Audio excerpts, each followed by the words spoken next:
I got a confession. Been losing all momentum. Just because it's easy, well, that don't make it better. I wanna dig my hands deep down in the dirt. Take a walk along the street if I'm feeling dessert. All of this convenience just doesn't work for me. I wanna play with fire, let me get hurt. Can we take it back to 95? Before we had this drama in our lives, just staring at the screen every day and night. I miss the rush of living in real life. Go get your DeLorean. Oh, I miss the summers with you and never swipe left or right. Ah, snuck in your window, no friend request, no, just spent the night. I had to walk right up to your locker and risk you saying, boy, just don't bother. I know this all just makes me sound ancient, but sons and daughters, that shit was amazing. Can we take it back to 95? Before we had this drama in our lives, just staring at the screen every day and night. I miss the rush of living in real life. Go get your DeLorean.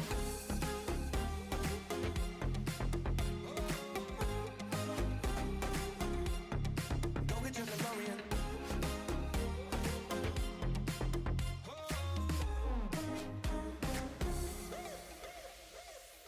Yo, what you got in that bag? Candy, cigarettes, and a Playboy mag.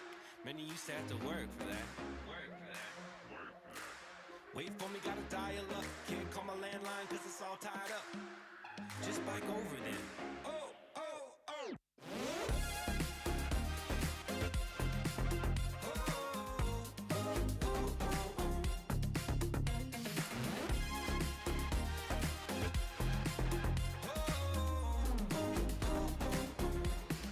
Can we take it back to 95?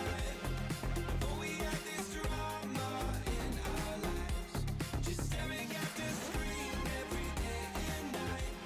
I miss the rush of living. Has it finished? Why are you asking me now? What type of question is that? Is the album finished or do we have a few more songs to go? Seems like it's got one or two more. Oh, we are not done yet. Okay. Tony Robbins, Inner Circle family, it's the 10-second countdown. Get some energy in your bodies. Welcome, friends. Hello, hello. Our Inner Circle family, my friends. Welcome, welcome. Hello, everybody. Get some energy in your bodies. Welcome to Inner Circle. Take it out. Come on. Hi, Cynthia. Alan Geddes in the house, you beautiful human.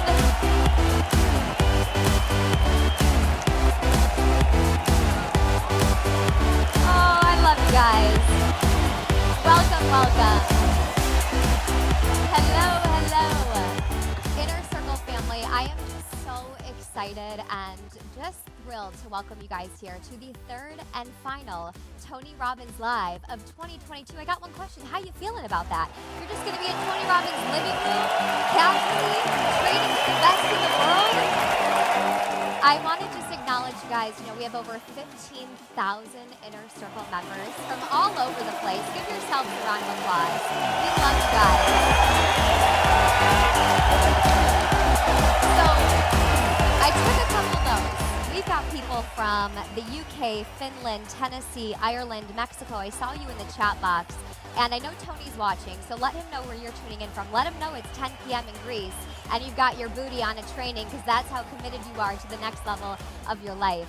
We want to acknowledge you for giving your time here today. And I also want to welcome a very special group. We have so many people joining for the first time here today. And I know Tony is very excited to meet you and connect with you. So all I'll say is just a moment to welcome you to this family. You know, it's called Inner Circle, but what it really is a family of people that chose to be here chose to be in a community that says, I am the creator of my life and I'm committed to my growth and my improvement. And I think it's pretty stellar that you sign up and like a couple days later, you're gonna be in Tony's living room. Like not many people get that experience and get that proximity. So kudos to you for making that happen. I mean, it is your life we're talking about. So we're deeply happy to be of service to you in general and especially today. So let's dive into it. Today is not any Tony Robbins Live. You know, today is the first Inner Circle event since the brand new community platform, the Tony Robbins Arena app, launched and exists in the world. And that is humongous news. Not only because it's so beautiful in there inside this platform, but this is something that the team has been conceptualizing for like a year, and Tony's been actually building with you in mind for like 8 months or more. And you're just having a chance to experience it and see all the hard work designed for you to have what you need when you need it most. So today, I just want to give one little housekeeping. If you haven't yet moved over your membership, if you're tuning in here on YouTube, on Zoom, if you had to go to your email to get a link, I want to remind you guys, in an email, if you search Inner Circle, you'll be able to find the information of the new platform. If you heard new platform, you're thinking, what? It is like gorgeous, stunning. It's everything in Inner Circle in one place. So go to your email, check that out, click the link, and it's super easy to get yourself moved over to the new space. If that sounds good, give me some like jazz hands so I know you're ready, because we got a big day today. We want to kick it off, okay? So, we have an exciting day planned. It's the fourth quarter. It's the final sprint of the year, and there's no one better than to guide us than Mr. Tony Robbins. I'd like to bring him up to the stage, but you just know the drill. This man is like a force in nature. His number one principle is energy. You know, you can't possibly train or get yourself to the next level if you got low level of energy. So I just would like to see what the Inner Circle community has in them. If from around the world in our seats, we could create some energy in our body, get some shoulders back, head up, put your hands on the keyboard, put I'm ready, Tony, let me see it fly. Shake that body out. Come on, my friends. There it is. I'm ready, Tony. All right, please help me welcome to the stage our Inner Circle family. Ladies and gentlemen, Mr. Tony Robbins.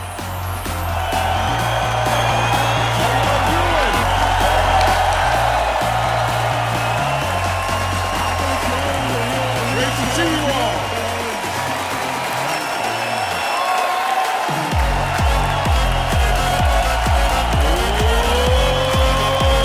Yes. Well, hello to my friends all over the world, Australia, Europe, Asia, here in America. I saw someone here from Hurricane Alley. We send our love and prayers to all those here in Florida who went through the challenges they've gone through and are still dealing with. Let's give it up to them.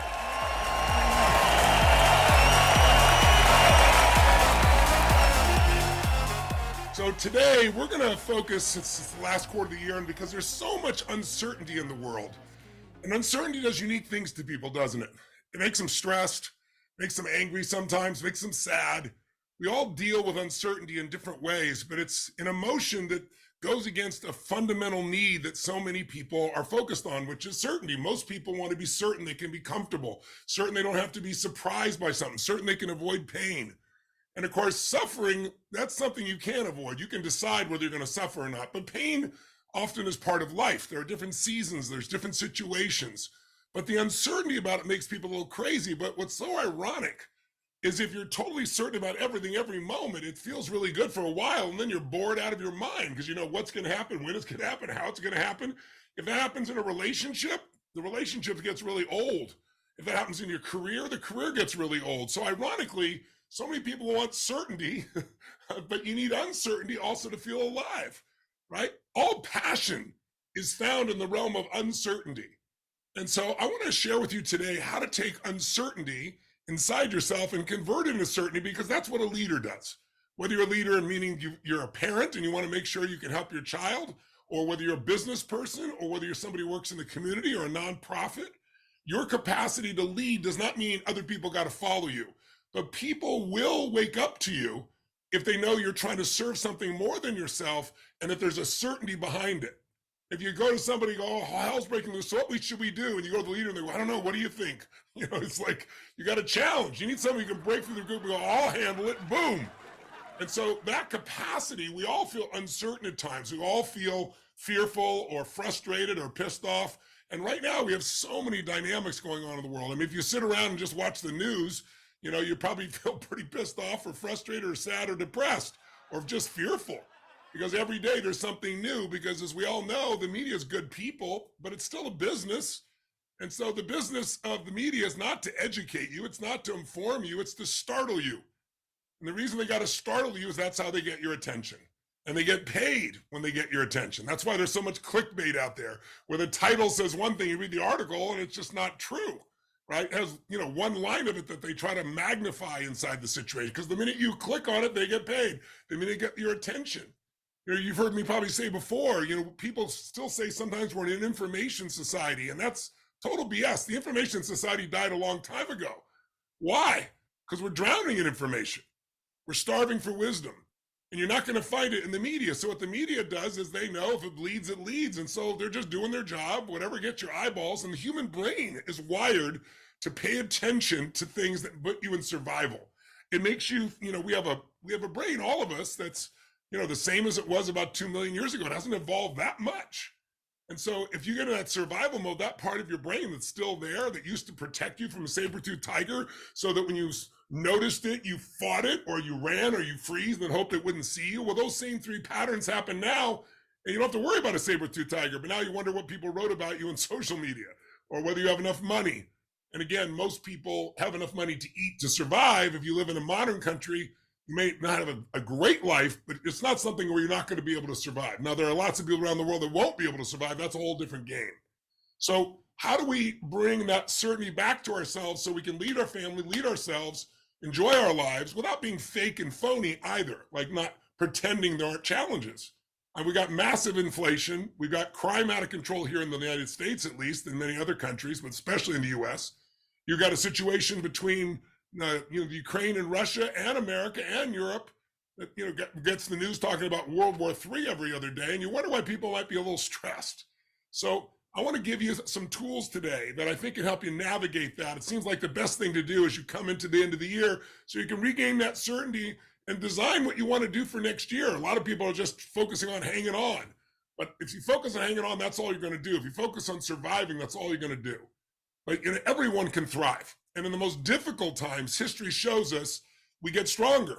And if you don't give up, you find your life becomes even greater. But before we begin, I just want to first just thank all of you. As KK just said, thank you, KK, for that introduction. You know, we have over 15,000 of you now from 160 countries around the world. Let's give it up for everybody. It's pretty amazing.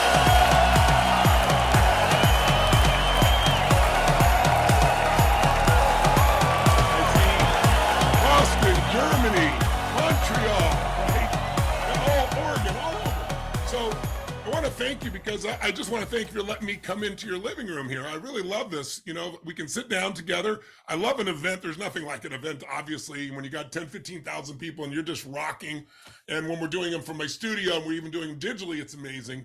But this is kind of like a fireside chat and gives us a chance to get to know each other a little bit. And I've looked at a bunch of your questions. And one of the things I love most is just going online. And I hope you, by the way, I hope you enjoyed the new platform we created. The reason we created it is so you didn't have to go to multiple locations. Facebook for this, another thing for your course. It's all in one place now to try and make it simple for you.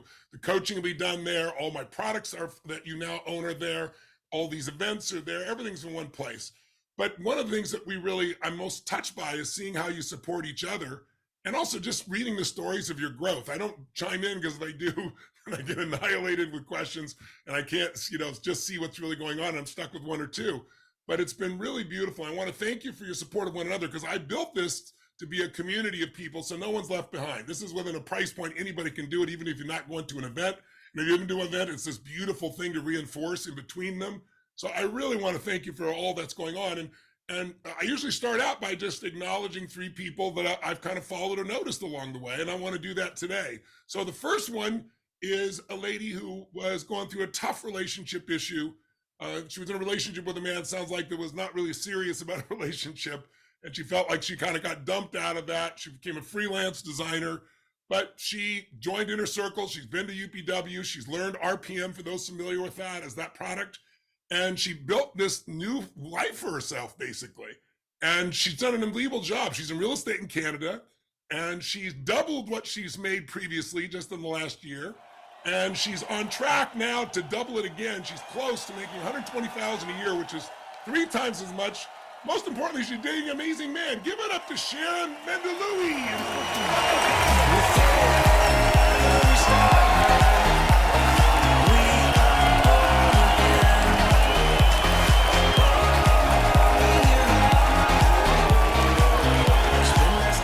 Sharon, can you hear me? I can hear you. Can you hear me? I sure can. How are you? I'm great. I'm excited to be here. I'm so excited to be able to tell you in person just how much you've impacted my life in the last 2 years. It's been amazing. Well, thank you. Well, you did all the work. I get credit when you do all the work, right? But tell me a little bit. I just gave some highlights of what I've read along the way, but how's your life different today than before? How do you feel about your life? What's shifted? Everything. I was single for forever, and when you were doing stacking exercises, I couldn't bring things in, and it was like, it really frustrated me. So I really focused on, finding the right relationship, improving my business. Like you said, I was just getting by and it wasn't enough, and I just wanted a better life. So I really wanted to not just put numbers out there, but get to those numbers. And now I have a great man in my life. He's really supportive, and a great job that lets me do my things. And yeah, I'm super excited for what's to come. I'm not done yet. Oh, that's awesome. Well, you're embodying what I'm talking about. You found a way in the middle of uncertainty to find that certainty inside yourself, right? And then rebuild and create something better than you had before. I want to just thank you, and I also want to thank you the way you've shared your story online, because I know it's touched others. So I'm going to invite you as my guest to come to Date with Destiny December 2nd through the 7th as my guest. So you Thank you so much.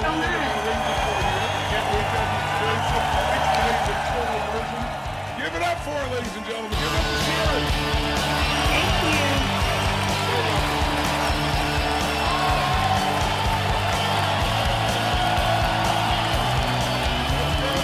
Jeff Ratzlaff. Jeff Ratzlaff. I hope I pronounced your name right, Jeff. Where are you, brother? Are you out there? There he is. Hey, how's it going? Thank you. How are you in the world, Jeff? I just moved from Sage's hometown, Vancouver, British Columbia, Canada, to a small little town called Golden, BC, Canada. Oh, that's wonderful. Up in Canada. Give it up for him, ladies and gentlemen. Now, I understand you design stores for women's clothing, and tell us what you did, where you were, what you did, and where you are. Tell us a little about how your life has changed. So in the past year and a half since UPW March of 2021, my life has pretty much done a full 180.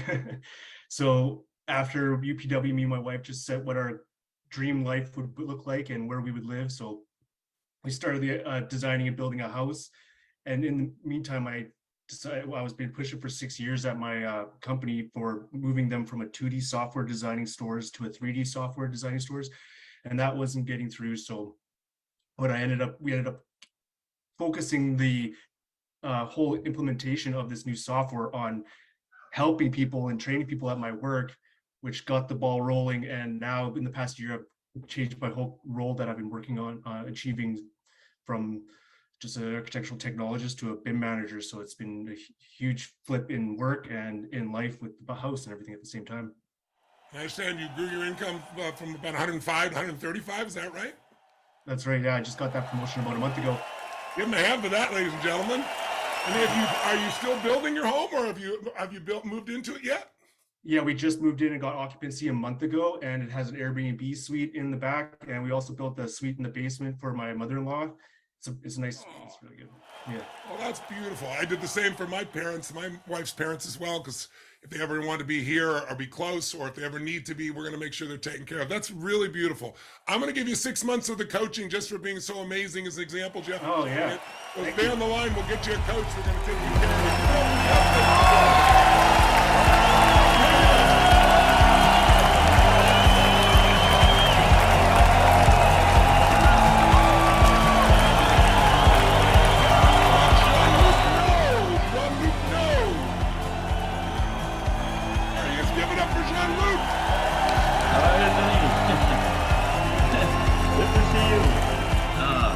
understand you're in the Cook Islands. Is that right? Yes, exactly. Yeah. Yes. Thanks to Wow. you. Thanks to you. Remember. You remember that one? I don't know if you remember that one, but it's my talisman now. It was Oh in yes, you won the 2013 award on in the the Gold wheel. Coast. You won the wheel, Yeah. Yeah. and you still have it. And you won the award to go to the Cook Islands, and now you live there. That's So, tell people what I'm happened. sorry That's because- wild. So excuse me, Tony. I'm sorry because I have a wrong accent. There is somebody who will translate. Okay, great. No, okay. you don't have the wrong accent. Yeah. I wish I could speak in your French language, but yes, if you got a translator, that's great. Please tell us the story. What happened? Okay. I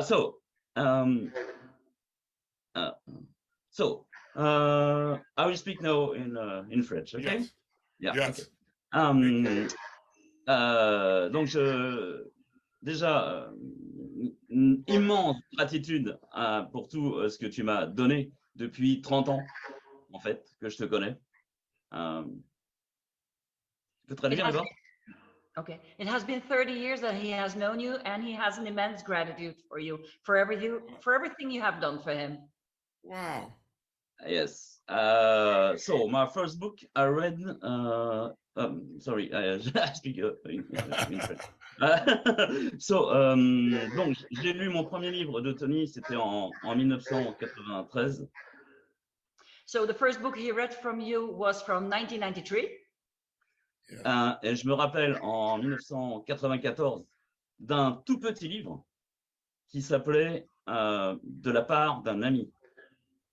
And he remembers a very small book from 1994 that was called A Little Friend. Yes, notes from a friend. Yes. Very good. Et j'ai fait mon premier UPW avec Tony en 1998. And he did his first UPW in 1998. Wow.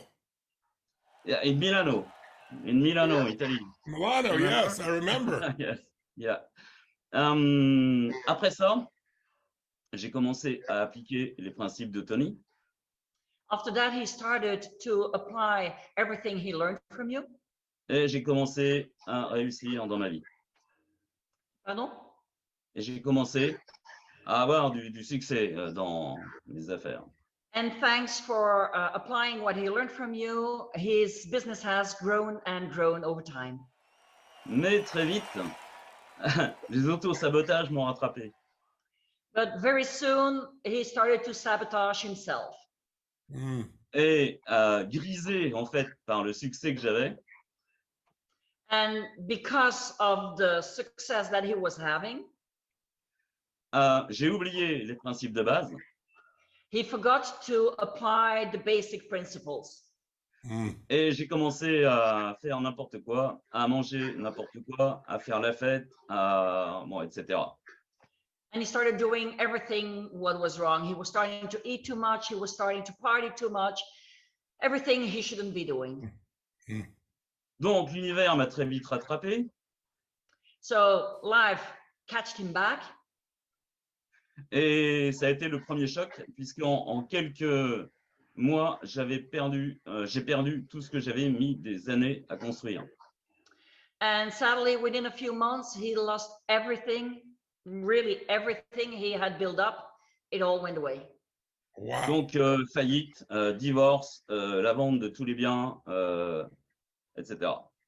Everything was sold. His business went bankrupt, and he got a divorce. Je suis arrivé à la limite du suicide. And he contemplated killing himself. Mais j'ai repris un livre de Tony qui s'appelle votre puissance intérieure. But then he remembered and he took one of your books for inner strength. Et j'ai décidé d'aller refaire un UPW. And he decided to come back and do another UPW. 2010, Rome. Pardon? 2010 à Rome. And that UPW was in 2010. Et après, j'ai enchaîné les UPW. 2012, 2013, 2014, 2015 à Londres. And then he did more UPWs in 2002, 2013, 2015, and then the one in London. Wow. Business Star Story 2013, 2014, 2015. Then he did. Then he did this.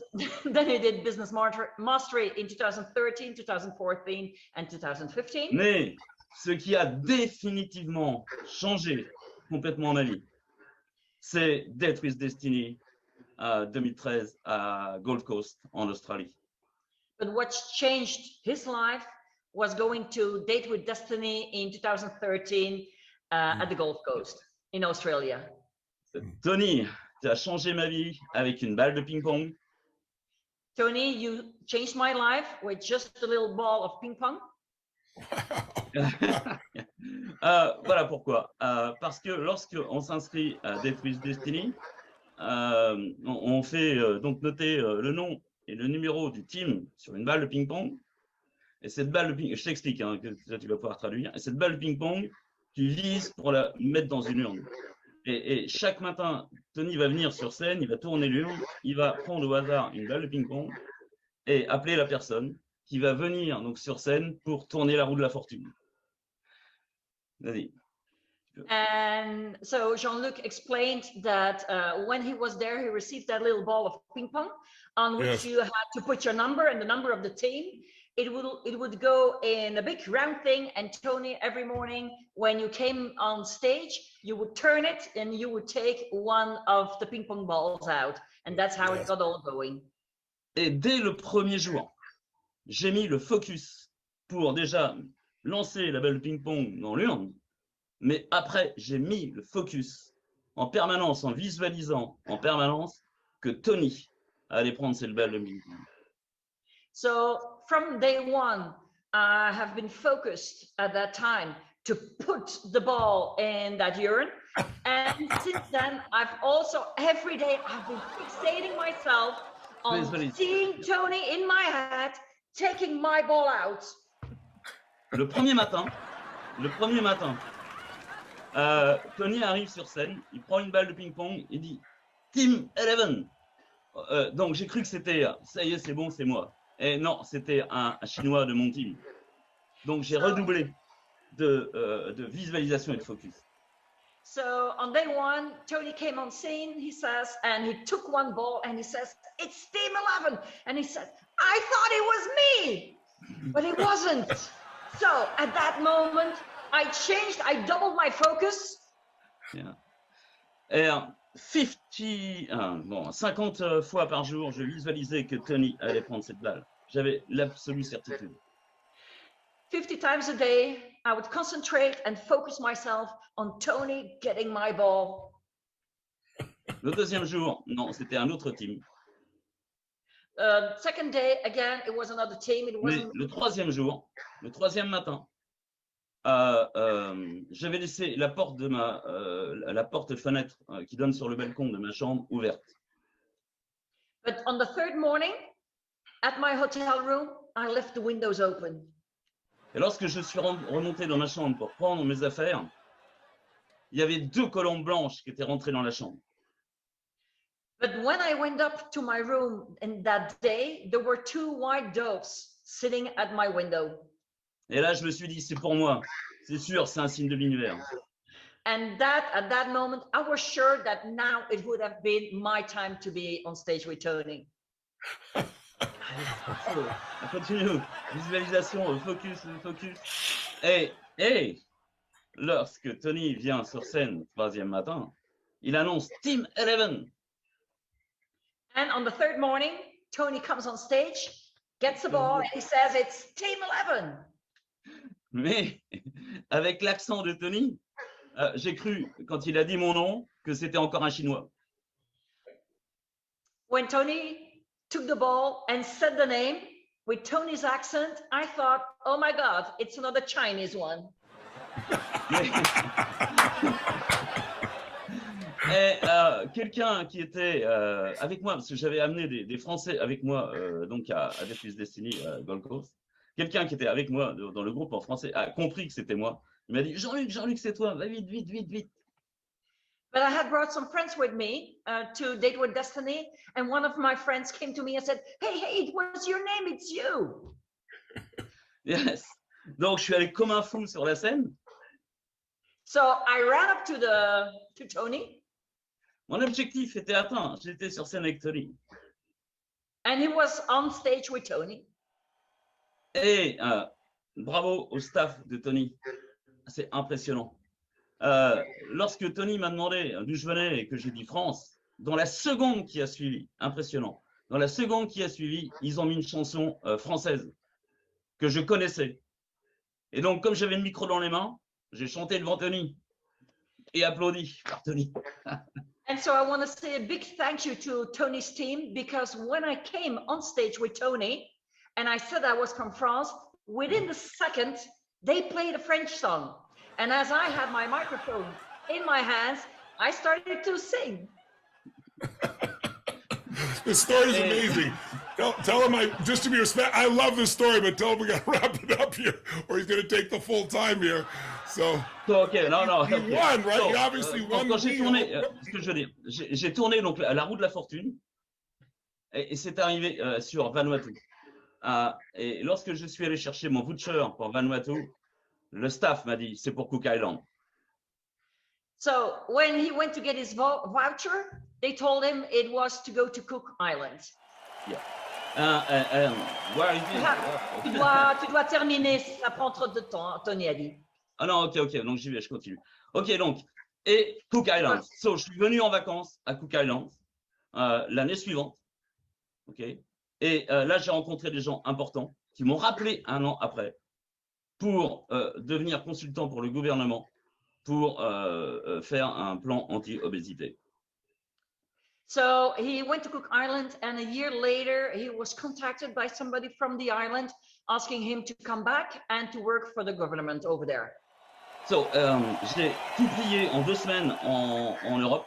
Je suis arrivé à Cook Island pour vivre ici dans un véritable paradis terrestre et j'ai commencé à lancer ma propre académie. Je suis parti de zéro. Et la première année, j'ai fait 100 000 euros de chiffre d'affaires. Deuxième année, j'ai fait 300 000. La quatrième année, j'ai fait 500 000. J'étais bloqué à 500 000.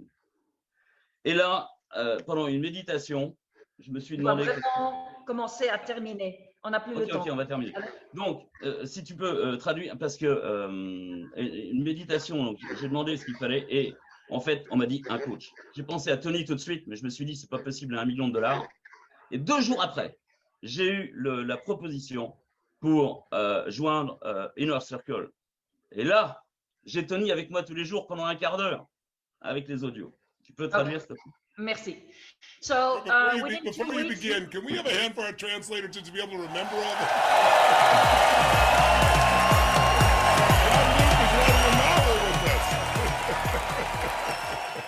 Please go ahead. You're amazing. Thank you. So he said, I'm going to make it short, no worries. He said that within 2 weeks, he left everything in Europe, went to live in the Cook Islands, started a business there. He started his academy. In the first year, he had 100,000, and the second year, 200,000, and so on. But he discovered that something was missing. He needed a coach. So what did he do? That's where we go into the climax. He found the Inner Circle, and since then, he is listening to Tony every single day for 15 minutes a day.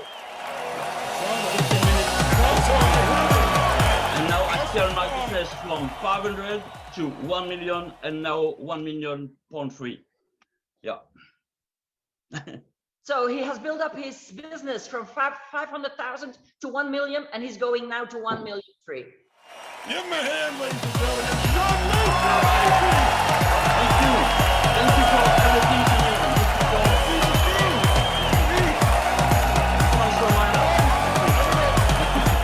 John, first of all, John, that is a long story, but you pulled it off because it was so funny and so beautiful. So I want to thank you. And I want to make sure that now that you've got your business growing that fast, let's take you to Business Mastery here. Again, this time an update for where you are. So January 11th through the 15th, you can attend it from anywhere. You're going to be my guest for Business Mastery. Give it up for Jean-Luc, everybody. Nice job doing his business to $1 million.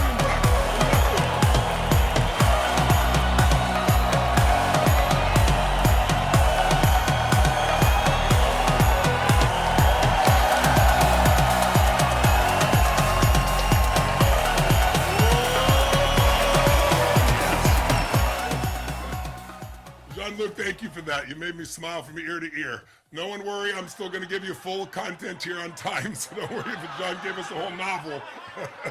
But it was a beautiful novel, Jean, and I'm so proud of what you've done. Jean is actually expressing what I want to talk about today on one part of his story, if you listen. You know, there are patterns that control our lives. And most of us think that we're in charge, but so much of what we do is habitual. You know, research, depending on which researcher you buy into, suggests that about 48% of everything you do in a day is habitual, meaning half of what you did today basically is the same thing you did yesterday, the day before, the day before, the day before. So that's why it makes it hard to make your life change. And it isn't just the habits of what you do, it's also your habits of thinking. Supposedly, scientists believe we have about 160,000 unique thoughts every day. The only problem is 98% of them are the same thoughts you had yesterday. So in order for your life to change, you have to really learn 3 skills. And I'd like you to jot them down because, you know, I have the lucky to have 5 kids and 5 grandkids. And some of you know I now have a little 18-month-old as well. So I have a 48-year-old daughter and an 18-month-old daughter. It's pretty amazing. And when I look at my kids, my grandkids, my youngest daughter, and I think, you know, the world is changing so rapidly. How can I arm them so that they have an extraordinary life? Because if you read the research, you'll see that somewhere between 40 and 50% of all jobs that we have today are going to be gone in the next 15 to 20 years. And that 20 years sounds like a long time, but the longer you live, the quicker you see how fast the decade goes. How many feel like time goes by faster now at the stage of life you're in than earlier stage of life, right? So 10, 15, 20 years from now, we're all going to arrive. The question is where, and for your children or your grandchildren. And so I was thinking, what are the skills, since, you know, what's going to happen is robotics is going to take over a lot of jobs, right? There's, you know, various AI that's going to take over jobs. There's all these new tools and technology that's shifting our world. And the way in which you can succeed is if you master 3 skills. I'd like you to jot them down real quick. First skill is pattern recognition. Pattern recognition. If you can recognize patterns, if you can see things look like chaos until you see it's a pattern. Once you know it's a pattern, it gives you power, meaning it's not something coming at you anymore. You recognize it. I know what this is. I know how it works. I may not like it all, but I know what to do with it. When you don't know what to do with it, when things are coming at you so much you don't even know where to start, that's what it feels like for a lot of people in our culture right now. Oh my God, we got all this crime. Oh my God, inflation. Oh my God, you know, what else is going on here? The border, and I don't know what's happening in my business. And there's so much uncertainty. Oh my God, there could be a war. There is a war. Will that war come here? So what you'll discover is everything is a pattern.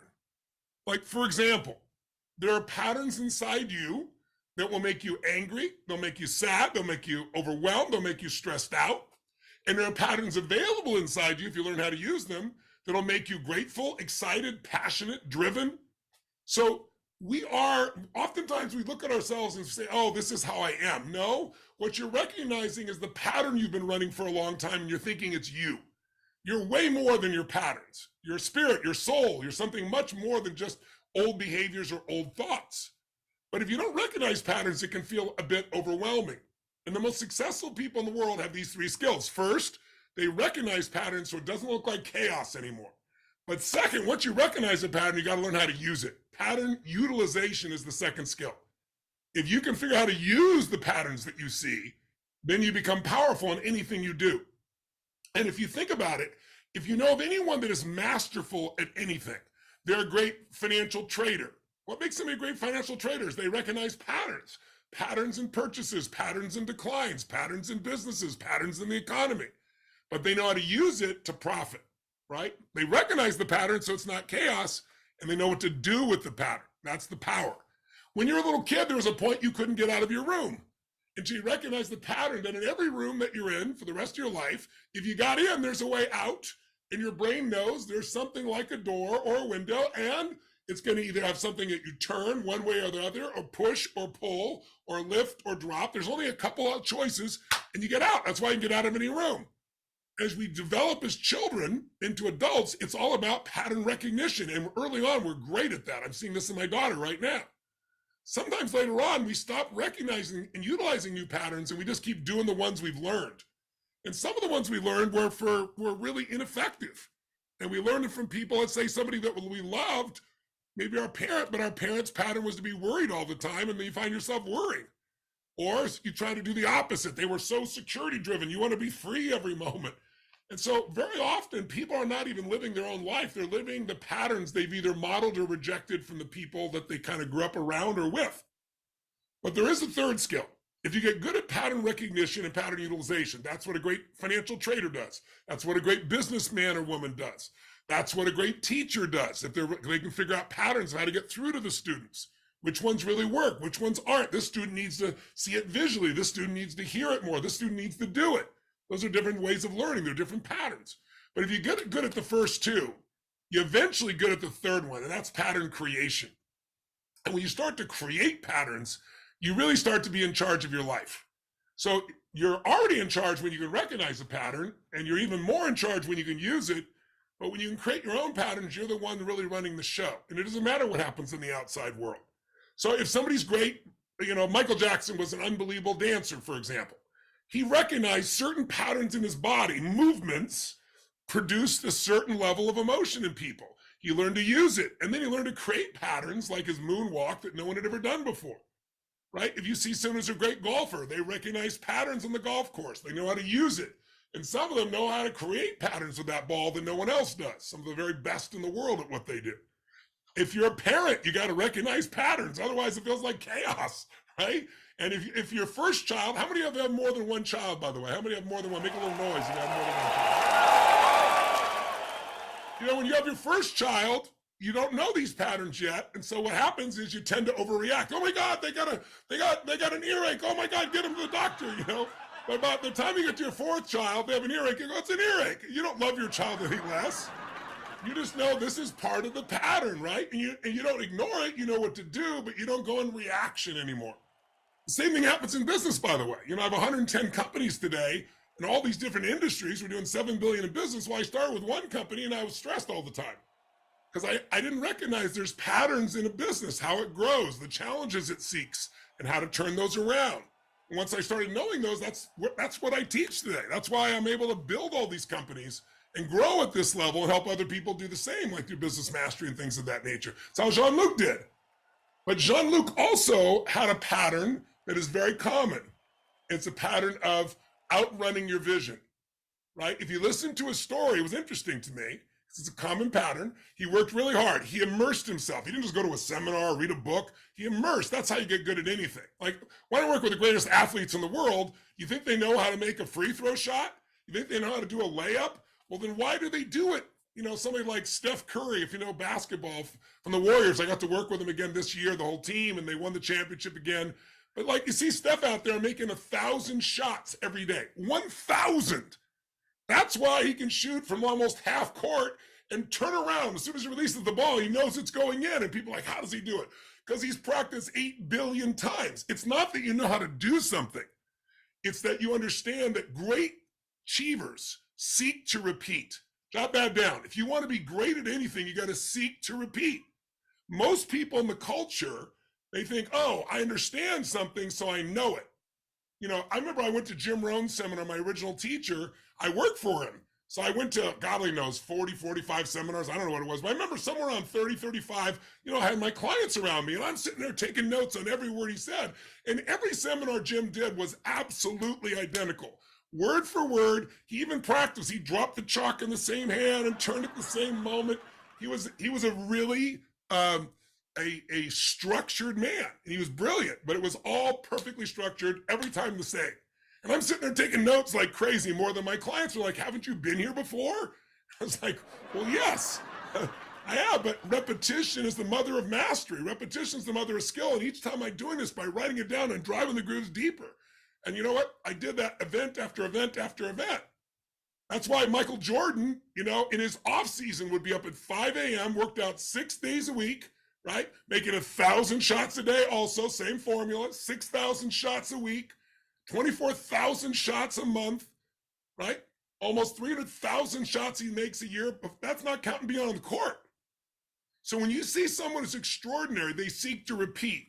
The other people go, oh, I already know this stuff, right? So this man did the right things, Jean-Luc. He immersed himself again and again. He kept improving and improving because it's like, How many have ever watched a movie or read a book, and then you watch the movie or book 3 years later, 5 years later, it feels like a totally different movie or book? Make some noise if you can relate. I'm curious.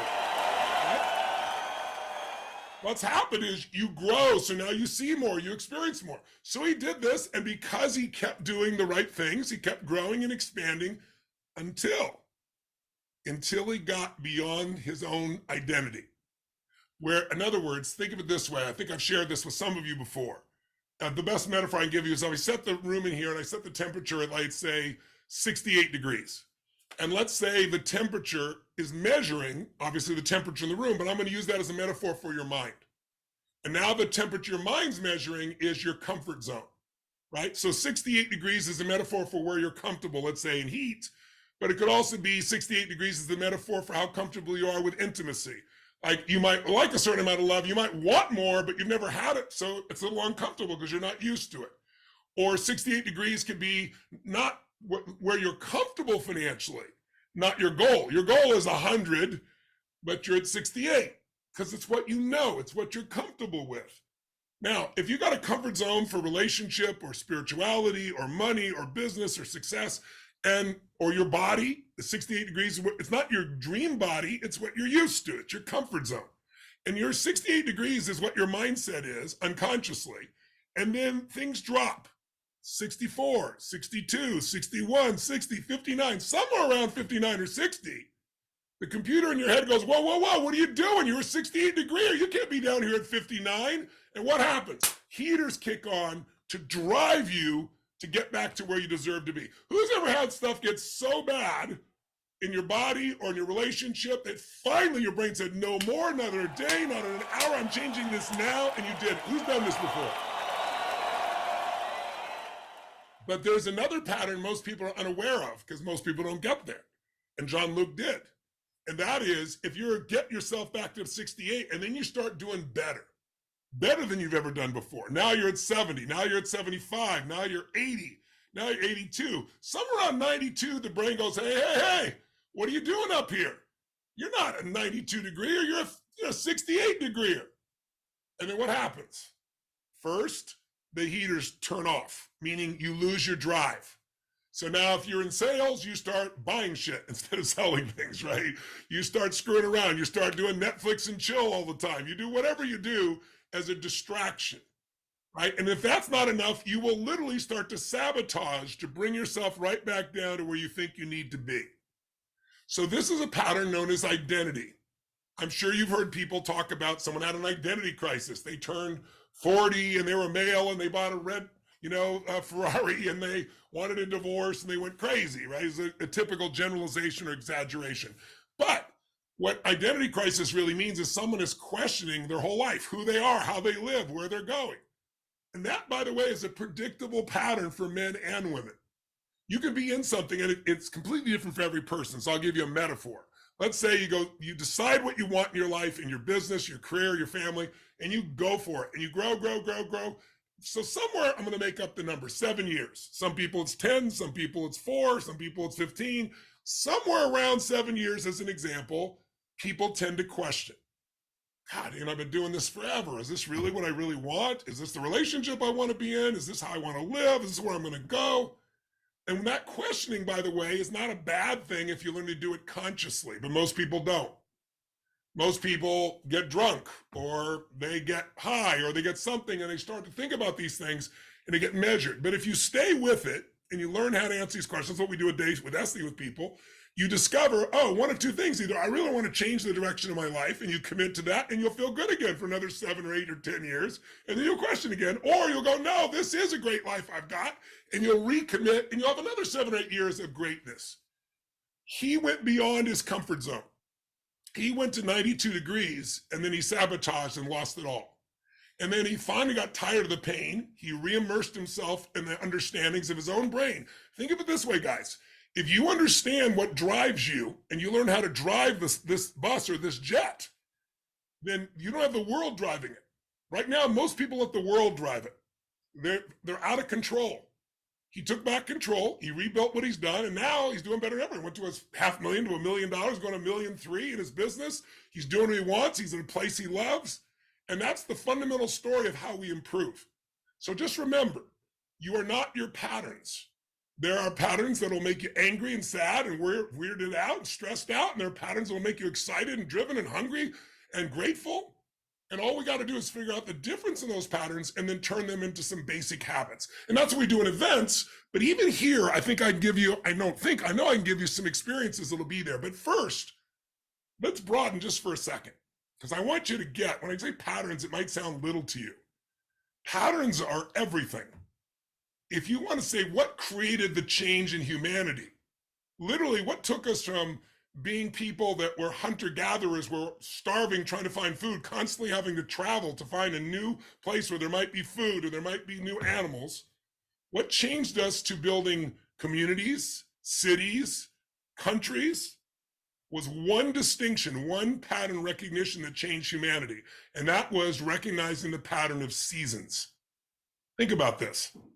Until we understood seasons, people would plant in the winter or plant in the summer or plant in the fall, and they'd get nothing. And so they constantly had to travel. There was nothing working. When they finally made the correlation that the only time you plant is the springtime. In other words, hear it this way. If you do the right thing at the wrong time, you get no rewards. But if you do the right thing at the right time, the rewards are immense. So once we learned, we plant in the spring, and by the way, some people plant in like the next day, where's the crop? Well, you must be new. It doesn't work that way, right? You got to make it through the hot summer and make it to the fall where you get to reap. And then if you didn't plant in the spring and you didn't work during the summer, you're going to weep in the fall. You're not going to reap. But then once you reap, you got to keep some of it because winter always follows springtime. Now, guess what? You never go from the fall reaping straight to spring. You always have winter. It never changes that order. Some winters are short, some are long, some are hard, some are relatively easy, but it always happens that way. Just like what follows the night, thank God, is the daytime. If you're going through a really rough night in your life, a really rough, time, a difficult time with the soul, there is another side, because there is no war that lasts forever. There is no inflation that lasts forever. There is no pandemic that lasts forever. But we get in our brains and we think literally, when things are going great, we think it's going to be great forever. When we think it's terrible, going to be terrible forever. So I want to invite you to start to consider, to dig deeper into the understanding of what controls your mind, your body, your emotion, and your actions. That's really what my life's obsession has been. Because when you can change how you think, how you feel, and what you do, and you can do it consciously, and you're aware of what triggers you, and you don't go, I have these triggers, don't trigger me. No, you rewire yourself, then you're in control of your life at a whole different level. And then, by the way, there are also seasons of life, patterns of life. So jot this down if you would. Put down 0 to 21 years old and think of that as springtime.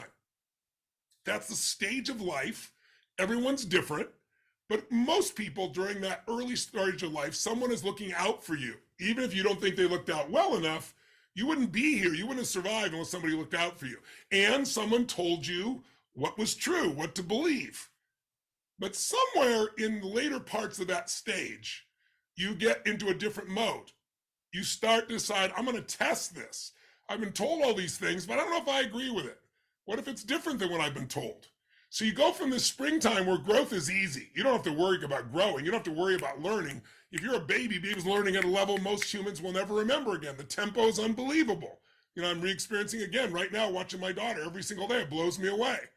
I know it intellectually, but this, experiencing it once again with her directly is amazing. But then you get to 22 to about 42. And think of that as the soldier time of your life. That's a time where you go out and test things. That's where you go out and say, okay, when you're 0 to 21, you're invincible, right? Usually somewhat optimistic, depending upon what stage of life or what the world's like when you're growing up. But usually somewhat optimistic. I'm going to become a multi-billionaire. I'm going to have 8,000 businesses. I'm going to have the greatest relationship on the face of the earth and 12 perfect children, or whatever it is that you're going to do, right? And then, nothing's going to bother you. You're going to live forever. And then somewhere between 22 and 42, you start to discover that you're not invincible. You discover relationships are much more complex than you thought. You discover that you aren't as perfect as you want to be. And it's a little scary at first, but you're the soldier of society. You're going to work, you're learning, you're growing, you're expanding, if you do. Now, some people are into quiet quitting now. How can I do the minimum possible thing so I still get paid? And that's not going to last very long. because most of you've probably seen just in the last couple of weeks, everybody from Facebook to Peloton to General Motors to Black & Decker. I mean, it doesn't matter, high tech, low tech, they're all letting go of mass number of people already. We're going into a time, and I'm not trying to scare you, you got to be aware of it. We're in winter and it's going to get worse before it gets better. That's just how it works. It doesn't mean every day is going to be horrible. I live here in Florida. Winter's kind of cool here, right? You know, so you can have sunny days in winter. It just means the overall theme will be people will be more fearful. People have more stress in their lives. And there's a reason for that. There's a reason for winter. Winter gets rid of what's weak and makes what's weak strong because it's the only way to survive. And then when you're strong, you enter spring and you have the time of your life and you start growing new things, new life, new entities, new worlds, new businesses, new governments. That's how things grow. We have to clean out the old or there'd be so much waste on the earth we just suffocate in our own way. So you have to go through winter. We all do. So the bottom line is when you're going through these stages of life, some of you experience winter as a child, historic winter, but some of you go through this soldiering stage. And then after the soldiering stage, if you've really grown, 43 to 63 is really the power stage. You know, when you look at research, the people that are most stressed, right, and are in a place where they're the most unhappy stage of life, it's that age of 22 to 42. Now it varies with people, but because that's where you're trying to prove yourself to yourself or prove yourself to other people and trying to figure out how to make relationships work, trying to figure out how to have a family. It's the most stressful time. But I want you to know, 43 to 63, that if you've worked hard in the other two stages, you can do more with your pinky now than you used to do working 20 hours a day. You know people, you have insights, you have tools, you have skills, and it gives you power. That's the power stage. That's usually when people grow the most financially if they've worked harder in those earlier stages, right? That's how it works. And then of course, 63 or 64 to 84, and if you're lucky, 104, and the oldest humans live to 120, somewhere in that range is the final season of winter in your life where you get to be a mentor, right? Because you're not trying to prove yourself to anybody anymore. You know who the hell you are at this point. Whether other people know or not, you don't give a shit, quite frankly, because you lived enough life and you've seen the ups and downs and you no longer think you're perfect and you don't think you're supposed to be perfect. And you've learned to appreciate things in life in a different way. Now that's if you're healthy, because you did the right things in the earliest stages, and a lot easier too if you've handled your finances well. And that means during that stage, you get to help and make a difference in other people's lives. And you're not vested to do it for anything, for attention. You're not doing it for money. You just do it because it's wonderful. You may still get paid to do things, of course, because you want to support your family or your philanthropy, but it's a different world. And eventually you're older and, you know, it's more like childhood. If you live long enough, you might have people around you who love you and look out for you a little bit, just like where you started. And so this is the cycle of life. It's in a pattern that I don't care who you are. If you live long enough, you're going to go through it. So here's the third pattern. Patterns of history. There are patterns of history that work in cycles of 20 to 25 years. You can study 1,000 years of Roman history and see these same patterns. You can see it in 500 years of Anglo-American history. That's why it's a cycle. And what happens is the cycle continues when the oldest person dies and no one remembers. We have big wars because the people from World War II are now dead. So people now think, oh, we can win a nuclear war. If you hear people talking about this kind of crazy shit, right? We have the people that were in a real war. Remember what that's like. A real war is not like Afghanistan. As difficult as it is, 3,000 people, Americans dying, and is not the same as having 60 million people die. It's a very different world. And so when the old guard dies, we tend to repeat the lessons once again as a whole. So let me give you a quick example and then we'll move on to you in a way that's very pragmatic you can use today to feel more in control. But I want you to understand there's patterns of humanity, there's patterns in seasons, there's patterns in your life, seasons of life, there's seasons of history, and they affect the way you look at things. And if you understand these seasons, you won't be quite as stressed. So the seasons of history, let's take an example. Think of it this way. There's a generation in America that is known as the Great Generation or the Greatest Generation. Multiple people all over this country have called them that. It's the World War II generation. And why are they called the Greatest Generation? Because they went through the most tragic times and they came out on top. and it made them unbelievably strong. They were not strong to start with. So let me give you a history lesson in 2 minutes. Pretend you were born in 1910. Now, you may not be old enough or not studied history enough to know, but if you were born in 1910, the first stage of your life, those first 20 years, right? That's a year where you're absorbing things. And in those 20 years, we won World War I here in America. We automated the world. There were all these new technologies that came, radio and television and aircraft. I mean, unbelievable things happening during this time, right? And all those things got cheap enough that the average person was starting to get a car, a Model T. And people were partying and the economy was going crazy because after the war, the winter time, what followed was, that time was the fall. It was the summertime, the fall. And there was this reaping. And so as a kid growing up, all you knew was abundance. Everything was great. Everything was positive. But right as those people turned 20, born in 1910, think 1929, 20 years later, what was happening? You remember 1929, you at least started your history. Depression, the greatest depression ever. People jumping out of buildings. If you lived in the Midwest, it was a dust bowl. Not enough food. People standing in line for bread. This was America.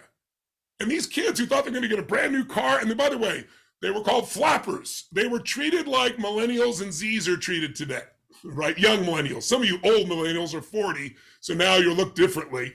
But if you listen to the other generations, the X generation or boomers, they look down on them and go, they're not responsible. They want everything done their way. They think it's all about them. They're worried about words. Like, you hear very often words are violence. I heard the other day, Chris Rock said, if you think words are violence, no one has slapped the shit out of you on national television. He said words are not violence. Right? So that's pretty awesome. But the bottom line is, you hear those things, the flappers were the same way. They just partied, they were irresponsible, but they became the greatest generation. And I'm telling you this so you get a context.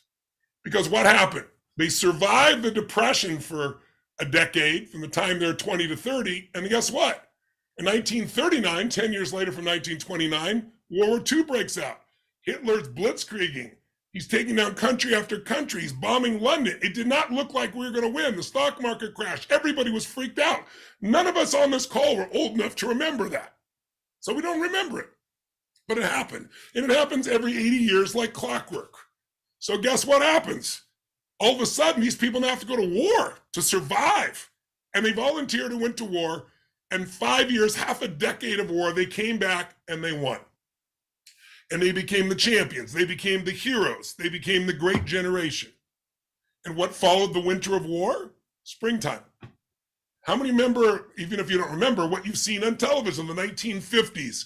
A very optimistic time, wasn't it? A time where things seemed like really beautiful. Now, different cultures, different experiences, but in America, that was the overall theme. If you're a war veteran, we bought you a house. We had the Veterans Administration. Everything changed. We went into suburbia. We had automation. Women now could join the workforce or not. They didn't have to sit all day and cook. They had TV dinners. They had new appliances. They had refrigerators. The whole world as we knew it changed. It was this incredible period of growth and optimism that went from basically the end of war, 1945, to about 1963, when John F. Kennedy was killed. And that was the marker of a new season. 18 years later, the season changed. And after Kennedy was killed, which changed people's attitude completely about America, about the world, then Martin Luther King was murdered. Then Robert Kennedy was murdered. Then people said, I'm not going to war. See, the kids that never experienced war, their parents wanted them to go to college, and they said, you're going to be smarter than I am. And the kid believed them. And they went to college and screwed around and did drugs and hung out and dropped acid and said, I'm not going to war. It's the first time. People that hadn't lived long enough never saw this. It happens every 80 years to 100 years. The young generation suddenly rejects everything the old generation's doing because they didn't have to earn it, right? They don't know what war's like. So they said, you older people, you're not fair to women, you're not fair to African Americans. And they were right, by the way. But they focused on those pieces because they could. It's kind of like there's an old phrase that says, art for art's sake is the psychology of the well-fed, right? So you can only think about that when you've got good feeding. So these generation, the baby boom generation, self-absorbed about themselves, saying they're driven by mission, which they were, but they hadn't figured out how to clean their own bedroom yet, but they're still going to go change the world. And that generation grew up and they raised their kids very differently. This is why history repeats itself. And there are 2 books, if you're interested in reading, that would be helpful for you to understand what's happening right now in the world by understanding what's happened in the past. And one of them is called Generations. It's about a 570-page book. A shorter version, that was given to me by 2 different people, by the way. I was working with the President of the United States, Bill Clinton. He was reading it. And then I worked with Gingrich, who was the head of the Congress on the Republican side. On the same day, he was reading it. So I went and read the book. It blew my mind. They later wrote a book called The Fourth Turning. It's much smaller, much easier to absorb. And it shows you'll be reading an article in the book from the New York Times, and you'll think it's now, and you'll see it was 80 years ago. And then they'll give you another one. It was from 160 years ago. It's mind-boggling where you start seeing patterns. And you start seeing this is predictable. And if it's predictable, I need to be prepared for winter so I can use winter, not let winter use me. If I do well in winter, spring is the easy thing. The rest of my life is easy. And winters keep coming. Again, some are long, some are short. But I want you to know this group of people became heroes. They got strong because they were tested, right? The generation after them raised their children different. Boomers were off on their mission and they weren't there for their kids. Their kids were unprotected. That's the Generation X. That's the generation called latchkey kids. They had to watch TV, let themselves in, make their sandwich, do their thing. Everyone's different, but as a culture, they were raised different. And by the way, they raised their kids different today. Their kids were raised where they micromanaged it all, helicopter parents. They made sure everything was taken care of. They make sure they're safe every single moment. We all react to the way we were brought up. And by the way, we're all brought up differently, but generationally this occurs. Now, I don't want to go any further down the rabbit hole, but here's what I want you to get. If you got nothing else from what I just said, please write this down. Here's the history of the world in a couple sentences. Good times create weak people. Good times create weak people. Weak people create bad times. Weak people create bad times. Bad times create strong people. Again, bad times create strong people. And strong people create great times. Strong people, great times. That's the history of the world that happens again and again. However, you can recognize this pattern and you don't have to be the same as everybody else. You can see the winter they're here. Instead of saying, oh my God, this is happening to me, you could say, no, this is happening for me. This is going to make me have to get stronger, wiser, smarter. I'm going to have to learn to manage my mind and my emotions better. I'm going to have to learn to run my business more effectively. I'm going to learn how to get my kids to think differently. I got to make sure I control what media gets into me. And if you do those things, you can be strong now. And by the way, this time we're in, depending on which historian you talk to and you look at these cycles, we're probably halfway through winter. We probably have another 5-6 years of it, maybe 7. But winter can be a beautiful time. Some people freeze to death in winter. Other people learn to snowboard and ski. Some people get all pissed off. Other people research, prepare, and they find a way to do their work anyway. Some people spend a great time by the fire with their family and their loved ones. This is an important time for you to understand that problems will seem bigger and you must become stronger. I remember my dear teacher, Jim Rohn, he always used to say, don't ask that it be easier. Ask that you be stronger, right? Ask that you get more skill. And that's really what we all need to do during this season. And so these are the patterns that affect us all. There's patterns in you, there's patterns in the world, there's patterns of history, but you ultimately get to decide how you're going to live because you don't experience life. None of us do. We experience the life we focus on. And our brains don't notice everything. In other words, for you to really be depressed, you have to focus on everything that's wrong in the world, and you have to delete all the good things. The people you love, the people that love you, the fact that you have good health or reasonable health, the fact that you still can make choices. You have to delete all the good in order to be in this terrible place. And by the way, vice versa. If you want to really be happy, you have to delete all the reasons that would make you unhappy. You'd have to stop focusing on all the things you can't control and focus on the things you're grateful for and the things you can control. So little changes in patterns like this can change everything in your life. So now let's shift. Let's talk about a pattern that may be the most important one of all, and that is how you deal with problems. right? How you deal with problems. Think for a moment of a big problem in your life. And you think about this big problem right now. How many can think of a big problem? Something that bugs you, needs to be dealt with, it's challenging. Make some noise if you got one out there, so I can see. Okay, I want you to think about this for a second. What is a problem? You know, as a problem is anything other than what you really want or expect. Is that really what a problem is? I'm going to give you an example. Let's say you're driving on the freeway and you're late for an appointment and the traffic starts to back up, right? And all of a sudden you look at your watch and when the traffic, you go, oh my God, this is such an important appointment and I'm going to be late. Oh my God, I'm going to lose all this stuff. People start to get really stressed. Is the traffic a problem? Sure. But what if while you're in that bumper to bumper traffic, now your car stalls and you can't turn it back on and people are honking their horn and you're in the middle of the damn freeway and you're blocking everything? Now, is the traffic a problem? No, your car is the problem, right? Let's say you're lucky enough, 2 or 3 people get out and they help you push the car to the side. And so you pull out your cell phone and you think the problem is your car and you're gonna call someone to come get you and or get your car and there's no cell signal. And you smack on your phone, you put it up, my God, it's still not working. Now, the car's not the problem. You can't even talk to anybody's the problem. You can't get any help is the problem. So you walk 2 miles to the next off-ramp. And as you're walking down the off-ramp, you trip on the curb and you break your ankle. Now tell me something. Is the traffic a problem now? Right? Is your car a problem? Is the cell phone a problem? No, you got a real problem now. And let's say, you know, you finally get to a place where they can help you. They go get your car. They take you to the hospital, get your ankle set. And now you got cell phone service and you call home and there's no answer. You drive home and there's a note that says, it's over. And all your partner in life or your lover in life stuff is missing. Tell me, is the traffic a problem? Right? Is your car the problem? Is your ankle even a problem? Hell no. And then you think that's as worst it can get and you check your messages and you just had a physical and your doctor says, I have bad news, you need to come in, you have cancer. What's the problem now? So I want you to think about what you think is a problem. Your biggest problem for someone else might be their greatest aspiration. And we lose perspective because we only focus on the problem instead of the variety of our life. And if the problems get worse, all of a sudden we realize what was a problem wasn't a problem. So think of it this way. There is a pattern to problems. And you know what the biggest problem we all have is?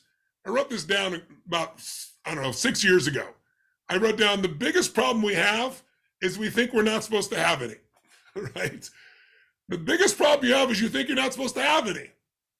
I want you to write down problems are a sign of life. Problems are a sign of life. I remember I had the privilege of interviewing a guy who wrote The Power of Positive Thinking. Dr. Norman Vincent Peale was his name. Anybody remember Dr. Peale, know who he is out there? He was a brilliant minister and a brilliant writer and was kind of a leader in the whole positive thinking movement back in the 30s and 40s. And I went to go see him. He invited me. I was early in my career. I was 32. He was 92. And he was speaking in Toronto, Canada. And he asked me to come and be his guest. He'd like to meet. And I was like so overjoyed. I certainly would love to meet him. So I flew up and I met him backstage. And we're talking a little bit. And at one point, I said to him, I said, you know, Dr. Peale, he goes, no, call me Norman. I said, well, Norman, I said, I'm curious, why is still teaching seminars at 92 years old? He goes, well, Tony, there's still some negative people out there. And I laughed and I thought, oh, only 60 more years of this for me, right? But then I asked him, I said, you know, I want to know, you've lived through horse and carriage to the time of jets, to flying to space, to computers. I mean, you've seen more change in your lifetime than most people ever see. And I'm curious, what do you think is the most important lesson that a human being can learn having lived 92 years? And he didn't hesitate to heartbeat. He looked me straight in the eye and he said, Tony, it's the power of problems. They don't understand the power of problems. I said, what do you mean? He said, Tony, I remember I was speaking on the dais of a luncheon one day, and beside me was Gene Tunney, who was, a boxer in the 30s, a championship boxer, heavyweight boxer. And he said, I was sitting beside him and he had these huge muscles. And so while we're having our lunch, before we got to speak, I turned to Gene, and he's one of the most famous men in America at that point. And I said, how do you get muscles like that? And he said, Gene Tunney responded in a way he didn't expect. He said, Dr. Peel, do you really want to know, or are you just asking? And Dr. Peel said, I was really just asking, but I didn't say that. I said, no, I really want to know. And he said, well, every day I get these muscles because every day I push against unbelievable levels of resistance over and over. And that demands this muscle grow. Because of that demand, I have these muscles and this strength in my body. And Dr. Peel said, I thought about that for several days after that. I thought maybe that's why God gave us problems. Because by pushing against and finding a way to break through, that's how we sculpt our souls. I thought, how beautiful is that? And how true is that? How many of you have had a problem in your life that was so brutal, you'd never want to go through it again? You never want anybody you care about to go through it. But 5 or 10 or 15 years later, you go, thank God I went through that because it made me so much stronger. It made me care so much more. I learned so much. Who can relate to this out there, ladies and gentlemen? Make some noise if you can. So, and then he continued, he said, I'll never forget, he goes, a lot of years ago, I said, the only people that have problems are in cemeteries. I said, yeah, I heard that. He goes, I said it in 1932 or something like that. And I said, he goes, but people they only quote the first part of my quote. The whole quote was, the only people without problems are in cemeteries. So if you don't have any, you better get on your knees and pray for some, or you're not going to be here much longer. Because problems are a sign of life. Let's give it up for Norman Vincent Peale. What a beautiful teacher, huh?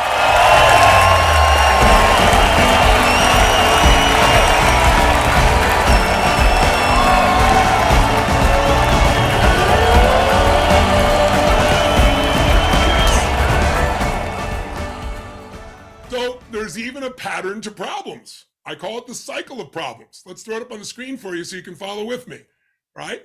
So here's what happens in life. A problem appears, right? What's a problem? Something you don't expect, something you don't want, something that doesn't match your expectations or your desires. And when a problem shows up, how do most people deal with the problem? Most people try to ignore it and pretend it's not there because they're stressed out enough. And if they can't ignore it, what do most people do? Blame somebody else for it. It's because of the president. It's because of my neighbor. It's because of my coworker. It's because of my boss. It's because of my parents. It's because of my sister. Everybody's got someone to blame, or they eventually blame themselves. And the only problem with blame is it doesn't change anything. And worse, blame lowers your energy. Even if you blame yourself, beat yourself up, you're showing that you care at some level to your subconscious or other people. But what you're also doing is lowering your energy. When your energy gets low, your brain, think of it like a computer where you're not getting enough electricity. Your brain's not going to find the answer.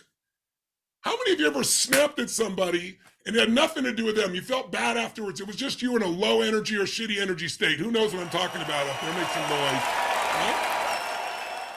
So you got to solve problems. You got to bring some energy to it. But most of you wouldn't be on this inner circle if your problem just blame people or ignored it. We've all ignored or blamed, but that's not your pattern, my bet is, or you wouldn't be here. So what is your pattern? A problem comes up. If you're a leader, what do? You come up with a solution, right? Now, what is a solution? It's an idea. It's a concept. It's a plan. It's what you think is going to work to solve the problem. But a solution requires that you do something with it. If you don't take action on it, it's just something in your head. Lots of people come up with a solution, but they don't implement it. To implement a solution, you have to take a third step. You got to make a change. And the interesting thing is everybody wants their life to be different, but nobody wants to change, right? Everybody wants to be fit, but nobody wants to work out, right? So you've got to change. But here's what's crazy. You got a problem. You finally solve it. You implement the solution, which requires change. And when you make a change, do you know what that creates? Anything you change creates a new problem. That's how it works. Now, it might be, hopefully it's a better quality of problem. If you're in business and you're Apple computers, and now they don't call them Apple computers, just call it Apple. But back in those days, you solved the problem for people. People decided they wanted their music to be more carable. They're tired of cassette tapes and discs that scratched. And so little things came along, and Napster came along, and all of a sudden there was ways in which people could get music digitally. They could even get it for free. But Apple said, I think we could solve a problem, because even Napster's free. It's illegal. Not everybody wants to do that. And those who don't care, it's still shitty quality. We're going to create a player that's easy to download, called an iPod, and we're going to create a place for people to get music at the highest resolution, called the Apple Store. And they put it together, and it took off like crazy. So well that within 5 years, 80% of all music was on, digital music was listened to on an iPod in the whole world, 80%. Now that's a problem if you want to grow your business. How do you grow when 80%'s already got it? So what did Apple do? They came up with a new iPod called the Nano. You may not be old enough to remember. It was this really tiny one. Anybody remember the Nano, little tiny skinny little thing, like sleeves piece of paper? And they said, you know, people that have the big iPod, many of them will get this little mini iPod. It's so much more convenient. It's easy. It's like the size of thinness of a piece of paper. And they're right. And sales went crazy. So what'd they do? They solved a new problem. They came up with a solution. They produced a change. And that created a new problem. You know what the new problem was? They didn't order enough of them. So all of a sudden, it was near Christmas time, and everyone wanted this new version of an iPod, the Nano, and there weren't enough to go around. Is that a problem? Well, it's a better problem than not having a business that's successful, but it's still a problem. People are mad, they're frustrated. So they came up with a solution: make a bunch of them in China, make them fast. And they made a change, and they made them in China. And then when they got back, they scratched easily. And so people said, well, the solution is tell people to get a leather pouch for it, and they charge for it. Well, that change created a new problem. All of a sudden, there was a class action lawsuit for $1 billion against Apple, saying they were manipulating the audience so they'd have to buy this leather device. Now, that sounds horrible, but it's a quality problem, because they made $12 billion and they only had $1 billion lawsuit. So I want you to understand something. Think about this. If you're really into changing your life right now, improving it, making it better, or you're really into changing your relationship, or you're really into improving your business, the faster you improve, the more problems you create. Isn't that crazy? But if you're a leader mentally, you know you're made to solve problems, and you know that you're going to find a way to solve this problem, and you will end up with a different problem. If you make a lot of money, and before money was the problem. Then when people make a lot of money, their next problem is, oh my gosh, how do I prepare for it? How do I take care of it? How do I invest in it? You go, well, that's a quality problem. You're right. It's a better quality of problem, but it's still a problem, right? Now you can call it a challenge. It feels better, or an opportunity. But I want you to understand that a lot of times people have problems. You go, why do I have problems in my business? Why do I have problems in my relationship? Why do I have problems with my kids? Because problems are a sign of life. Because problems are there to make you grow.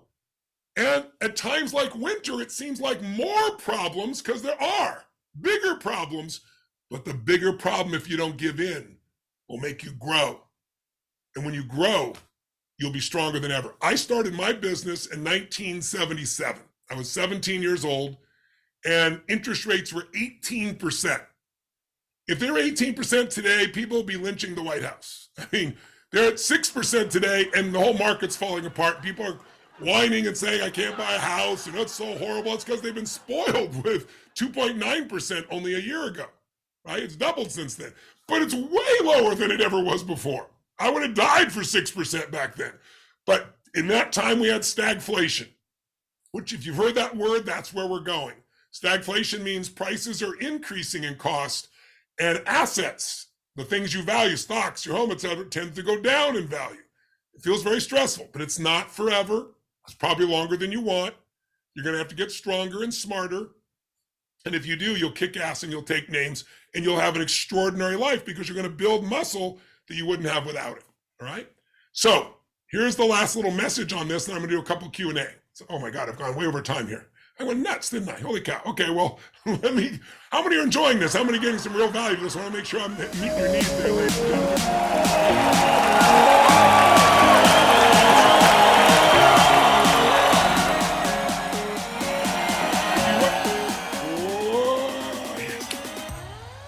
you understand these patterns, you don't have to understand them perfectly. If you just understand we're in winter and it's not a bad thing, that I can learn to ski and snowboard, I can build my business, I can grow. If I grow during this time, I'll dominate forever. If you look at the Fortune 1000, the 1,000 biggest companies in the world, they all could have been born. There's 4 seasons. There's springtime when everybody's business grows. It's easy. You think you're a genius. It's just, that's the time, right? There's summertime when it's a little rougher and harder, but you can make it through it. There's fall when, again, people want to give you a house even though you don't have an income. Remember those days? Oh, you're going to have a condo, have 2 condos, right? Right? And then there's, after that reaping time, there's winter again. It's the seasons. That's the order they come in. So companies could begin in any one of those 4 seasons. You know what's interesting? Of the 1,000 biggest, strongest companies in the world today, the 1,000 most powerful, 60% of them were born in a recession or a depression. 60% of them. There's 4 seasons you can be born in because they dealt with the toughest time. So if I said Apple Computers in the 70s in a recession, Microsoft in a recession, Whole Foods in a recession, right? FedEx in a recession, Exxon in a depression, Disney in a depression. I mean, I go on and on and on. So this is the best time of your life to grow, because if you grow and get strong here, you'll dominate everything for the rest of your life. And it's like, I have a friend, his name is Captain Coffee. He was shot down in Vietnam and he was locked up in a North Korean prison, in a North Vietnamese prison that was the North Koreans helped them to design, where he was chained to the floor on an angle and set in isolation, and then he'd have to go to the bathroom and the pee would run down his back and the acids would burn his back. It was, the level of torture was insane. He was there for 7 years. 7 years. You talk about winter. Came back to America. In the beginning, Americans weren't very great with Vietnam vets, right? They weren't treating them very well. The culture was divided, right? It was the middle of the summer, young and old people. Was not acknowledged for all he went through. But I remember years later, he used to come and speak for me at some of my events because he would tell the story about what it was like in the prison, how they communicated, and how they stayed strong during these things. He was a brilliant, brilliant man. And I remember there was a point in which the IRS was coming after him, and it was just ridiculous. This IRS agent got a bug about him. He'd done nothing wrong. He eventually won, but it took him like 4 years to win it. Just tied him up in a court and everything else. And I said, doesn't this piss you off? He goes, nah. He goes, Tony, once you've been in a North Korean prison, he goes, no, nobody can get you. Nothing gets you. Come and do you. Give me your best shot, right? Because you become so much stronger. Here's the one thing we're all going to experience in our lives. We're all going to experience extreme stress. I don't care if you're smart as can be. I don't care if you're the richest person on earth. I don't care if everything in your life you think is going to be perfect. I deal with these people. I deal with the people that everybody else wants to be. The top, artists in the music industry, the top people, actors, the most famous, billionaire business people, the great athletes in the world. And you know what? I'm there in the downtime you don't get to see. And they all have problems. I remember one guy in particular, I remember I at one point in my early career, I'd done business with him, and I watched him grow this business to a multi-billion-dollar business in such a short period of time. I couldn't believe it. He became very, very wealthy. And I thought, this guy's got it made. And then one of his kids was born with this disease, and his entire life became all about that. The money didn't matter, nothing mattered. All the success he had didn't matter. Everyone's going to experience extreme stress. But please write down what's good about that, right? What you want to do is learn to use stress, not let stress use you. If you can recognize these patterns, you can start to use the stress instead of let it use you. It's the only option. You get used by it or it uses you. And here's what's great about extreme stress. Because when you have extreme stress, the number one thing you're going to discover is how strong you really are. Because if you don't give up, you're going to find out you're stronger than ever. How many of you during COVID, as bad as it may have been, found a way to adapt and found a way to use it and grow, to make your family better, your business better? Come on, who did this? So it's like what's wrong is always available, but so is what's right. And that's where we got to control our focus and our direction and what we're doing and where we're going.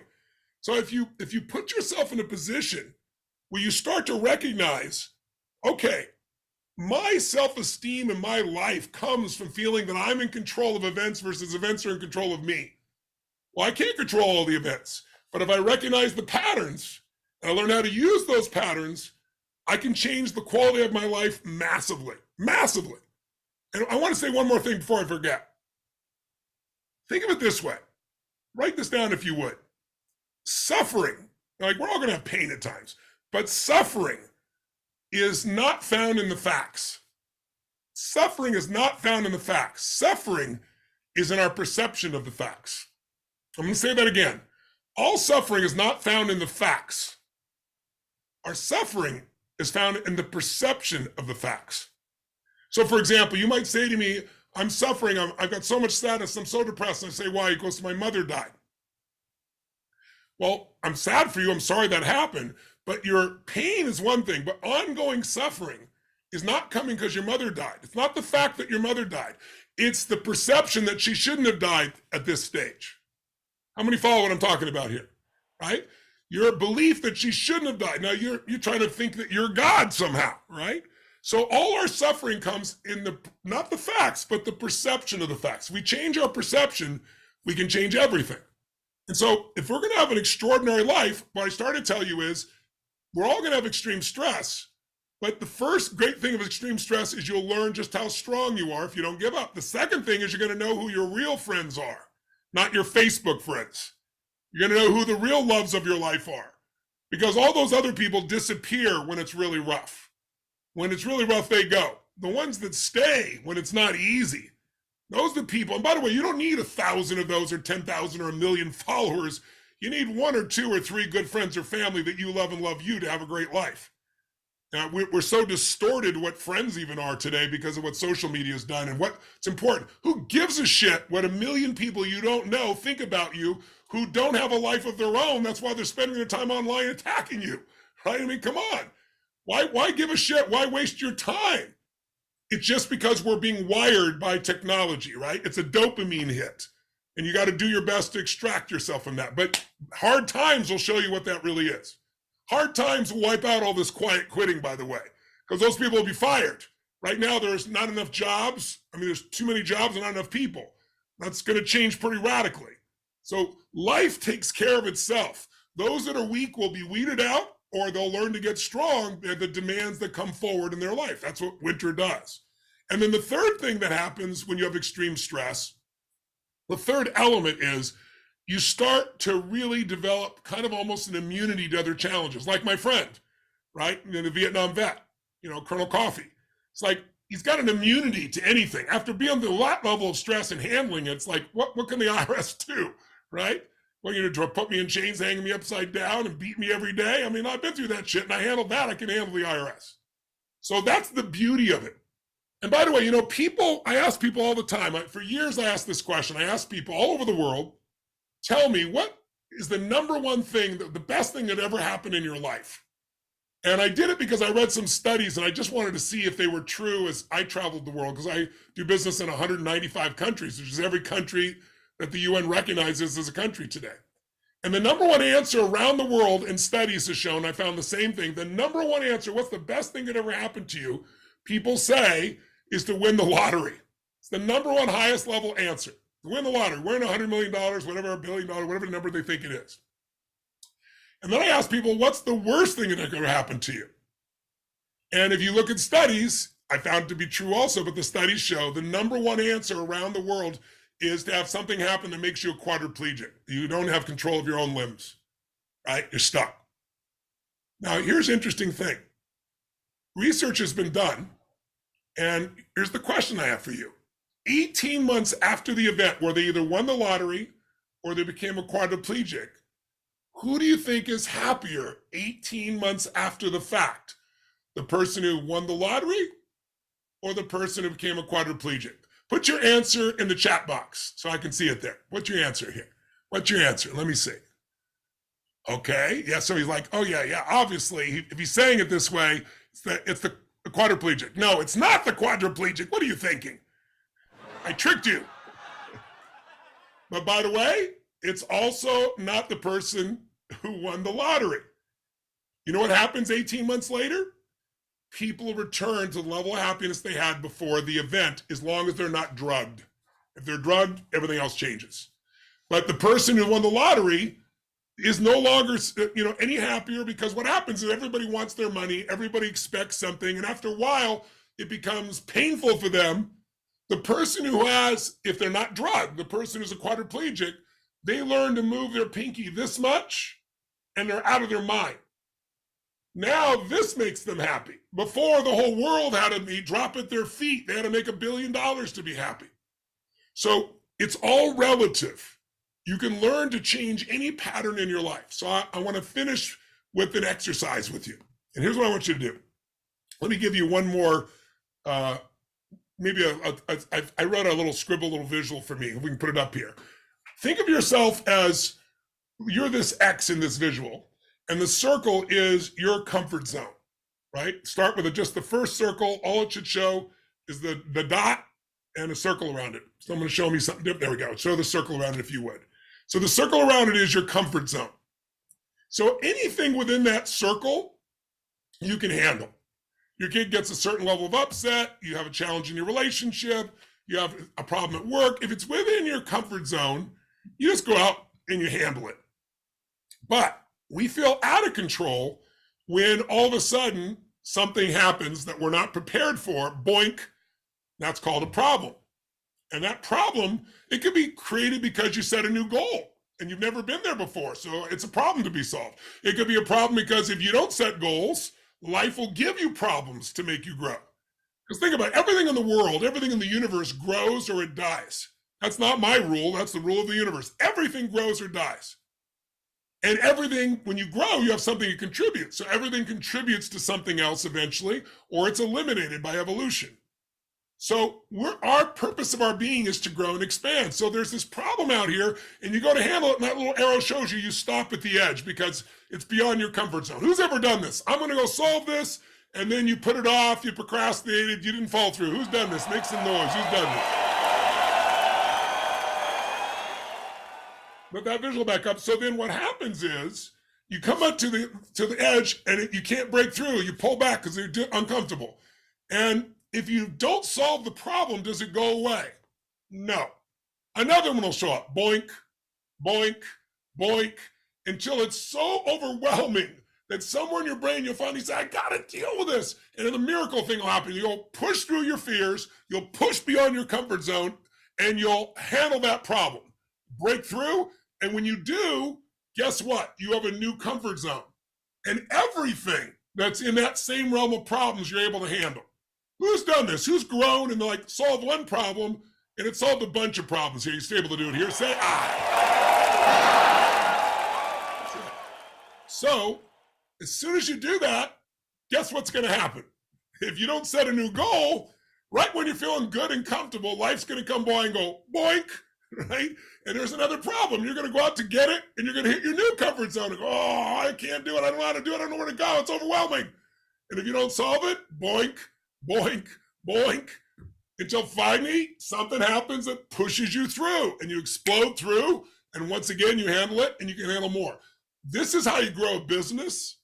This is how I went from how do I handle a $50,000 problem, which seemed like 10 billion, to now having $7 billion in business across 110 companies. I didn't go straight there.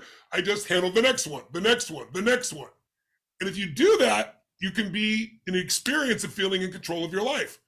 As I said earlier, a lot of your self-esteem comes from feeling that you're in control of events versus events are in control of you.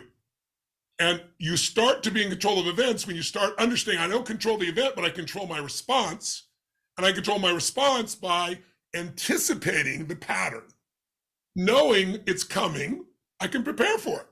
Reacting to things always makes you stressed. So this is what I want to do. I'm going to take 10 minutes and teach you a pattern right now. How many of you out there have an area of your life where there's something that you do that's really complex or difficult, but you do feel in control of it? Even though it's complex and difficult, you know you can handle it. You feel in control. Raise your hand if you've got an area of your life where there's something there you're really good at controlling. Good. And how many of you, by contrast, also have an area in your life where there's something where it's really difficult or complex. It could be a relationship, it could be your business, it could be your kid, anything. But it's really complex, it's really overwhelming and stressful, and you don't feel in control, and it stresses you out. How many got an area like that where you feel out of control, you don't feel in control? Make some noise if you got it. Great, then I'm gonna attempt, see if we can't do this through the Zoom here. I'd like 2 volunteers. I'll take a man and woman just for contrast. And I'm looking for 2 people that, one, you have an area of your life where there's something really hard or difficult, but you've learned to master it and you don't get stressed by it at all. You feel in control. But then you have some other area of your life where it's just completely stressful and overwhelming. Maybe it shouldn't be, but it is. It just is. And you feel out of control. Like for example, I did this first with a dear family member, friend of mine named Mary, and she felt totally in control playing golf. She's an incredible golfer. But in her intimate relationship, she felt out of control. So she's always trying to please the person, and it never worked, and she was always stressed out, right? She felt out of control there. It stressed her out. So you can use any examples you want, but I need 2 volunteers. So raise your hand if you're in an energized state and you'd like to do this with me. And I'm going to ask my team here. Let's grab 2 people. Let's grab a lady and a guy, and let's bring them on here for us. All right? And we'll do a little exercise together. There we go. Give it up for them. 1, 2, 3.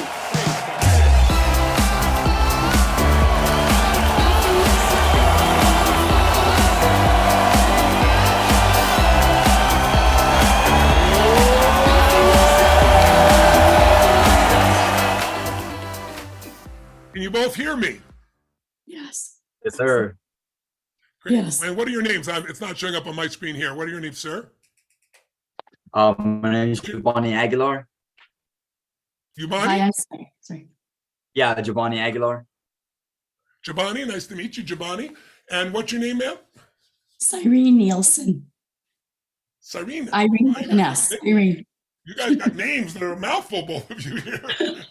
So, where are you, Giovanni? Where are you in the world, sir? I Where are am you in the in world? Palo Alto, California. Palo Alto! Give it up for him in Palo Alto, ladies and gentlemen. 1, 2.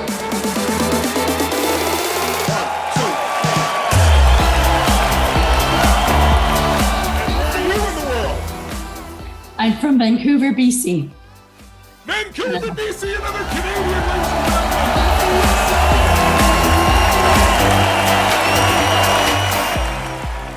My wife's from Canada. Canada's been good to me. So here's what we're going to do, guys.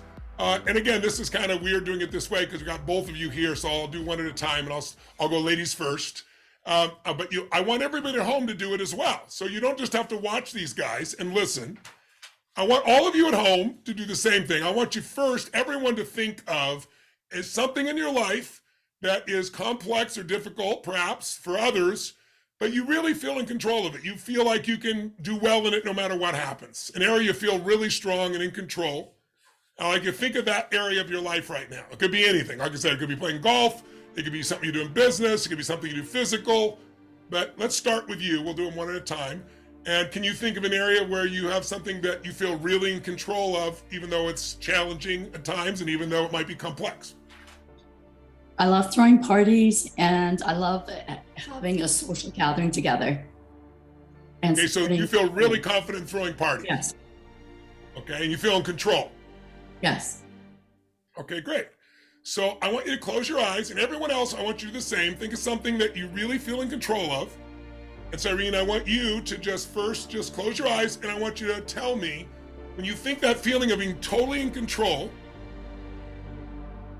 I want you to tell me, are you looking from inside your body out or from outside your body in when you're feeling in control?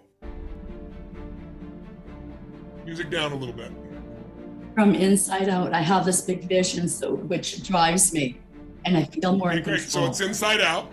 And I want you to tell me, from the inside out, is the energy going out slow or fast or in a rhythm? Goes out fast. Fast. Okay, show me the tempo with your hands. Where does it start? In your chest or you touched initially? Is that where you feel it's first? In my Where heart. do you feel inside? Yeah, I saw you touch that. That's why I asked. Okay, so touch that. Show me the tempo of the energy coming out of you when you feel in control.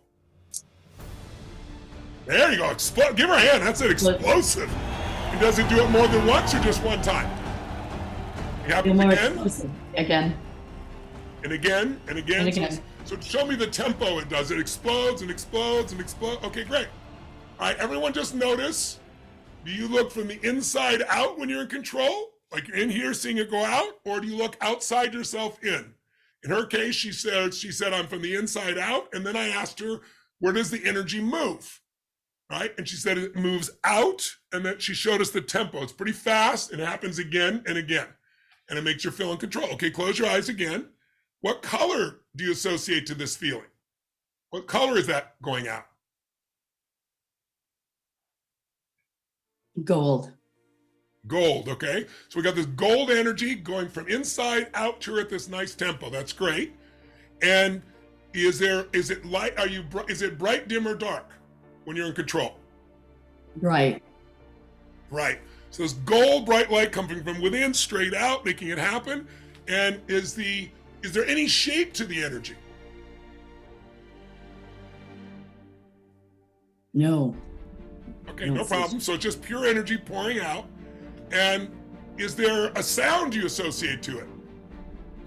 Swoosh. Yeah, do that again. That's perfect. Swoosh. That's great. And as you're doing that, I want you to notice how's your breathing when you're in this place where you feel in control? What's your breathing like? You're totally in control. Excited. Oh. Fast and excited. Yes. That's great. So feel that. You feel that right now? Yes. That's great. And then while you're feeling this, tell me what do you say to yourself when you're in this state when you know you're in control? What's the thought you think? What do you say to yourself? I can do this. Anything's possible. Stay Good. focused. And say it in the tone of voice and tempo you say it when you feel in control. I can do this. That's right. Do it again. That's perfect. Do it again. I can do this. I can do this. That's it. Good, good, good. And as you're feeling that right now, what do you believe about it? What do you believe about it? Guys, turn the music down. It's a little loud. Sorry, I'm just getting goosebumps. It just feels like endless possibilities. I have the strength to do anything. But it's That's right. It's a done deal. There's no question, is there? No, there isn't. There's no doubt. So on a scale from -10 feeling horrible to +10 feeling great, where would you put this right now? +10. +10. All right, awesome. Yeah, right. All right, now I want you to shake your body out of that beautiful state. And I want you to think for a moment about the area you feel out of control of. Everyone, I want you to do this. What's an area you feel out of control, stressed out about? And tell me what that area is.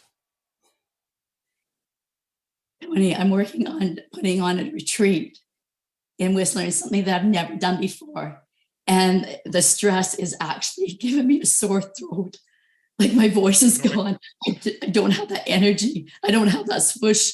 It keeps pivoting. And I have to go with adjustment as opposed to my dream. Don't go any deeper. Because I know you're going into that state. I can hear your voice change. I can see your face. So you just close your eyes and think about doing this retreat and the stress it creates and feeling out of control. And tell me, are you looking from inside out or outside in when you're stressed? Outside in. That's right. It's the direct opposite. And is the energy coming at you? No. From the outside when you're stressed? Yes. Yes, it's coming at you this time. So instead of you sending out, it's coming at you. And what's the tempo? Is it slow, medium, or fast? When you're stressed, coming at you. It feels fast. Fast. Show me the tempo it's coming at you with your hands. Close your eyes and just imagine there you go. And show me how often it happens. Show me the tempo. So it's constant. Okay, look at this, constant. And what's the sound you associate to it? Ooh. And what's the color you associate to it? It looks darker. It looks like a dark brown. Okay, so it's dark and it's brown, black brown. Okay. Yes. And what's your breathing like when you're stressed and you're out of control? Shallow. I'm hanging on to my breath instead of breathing in the fresh air and letting it flow, I feel stuck. I feel like it's tightening, like restricting. And by the way, she's describing a stuck state. Many of you say, I feel stuck. This is what you're really talking about. You feel out of control. You're not really stuck. I'll tell you why. All of you should remember this. When they were building Las Vegas, in order to have electricity, they built a giant dam there, the Hoover Dam. It's one of the biggest dams in the world. And when they were building the dam, 3 people fell in. They're stuck. If you're not in Hoover Dam, you're not stuck. You're just feeling out of control. Okay? All right? Close your eyes. All right? And when you're stressed out about this, what'd you call it? You call it not event. What'd you call it? I felt stuck, restricted. But the program you're going to put on, you're calling it a retreat. Is that what you called it? Yes, it's supposed to be a revitalizing retreat. Okay, yeah, it's certainly not revitalizing you. Okay, close your eyes. And so as you're feeling this, what do you say to yourself when you're all stressed out by this? The energy's coming at you, fast, brown, dark. I just want to protect my energy. I'm like, instead of, I'm like going away from it as opposed to leaning into it. That's right. So you try to pull away from it. And what do you believe about it when you're in this state that makes you stressed, out of control? I can't do this. I just feel overwhelmed. I feel stuck. I can't. Okay, now watch this. Shift it immediately so that now the energy's in the center of you, exploding out as you think about it. And just take that, that's right, and take the same bright light now, the bright light, and the same color that when you are in control, and feel it with that same tempo coming from that center of you out, center of you out. Continue to do that. Continue to do it in that same rhythm that you do, that explosive rhythm that you do when you're in control. That's right. And the sound that you enjoy when you're in control, make that sound, the sound that you do when you feel like you're in control. That's it. And the brightness and the light. That's it. That's it. Do it again. Whoosh. That's it. That's it. Whoosh. Fill the whole world with it. Fill the entire retreat with it. Fill the whole idea of the retreat with it. It's coming from you, exploding out and filling it all. That's right. And tell me now, where are you minus 10 to plus 10 about the retreat? Oh my gosh, I'm excited again. I can see. That's right. Where are you minus 10 to plus 10? Where would you put it? Plus 10. I can see it now more clearly. Do you feel in control? I feel more in control. Thank you. Yes. Can you see yourself being able to handle it now? Absolutely. How are you breathing now? How are you breathing now that when you think about it? I feel calmer. Yeah. I'm having a full flow of air coming through. I feel more confident. And what do you say to yourself now in this state when it's coming pouring in from inside you out to it? I can do this, and I will do this, and it's a must. Right. That's right. Give her a hand, ladies and gentlemen. Beautiful job. Beautiful job, Sarah. Thank you so much.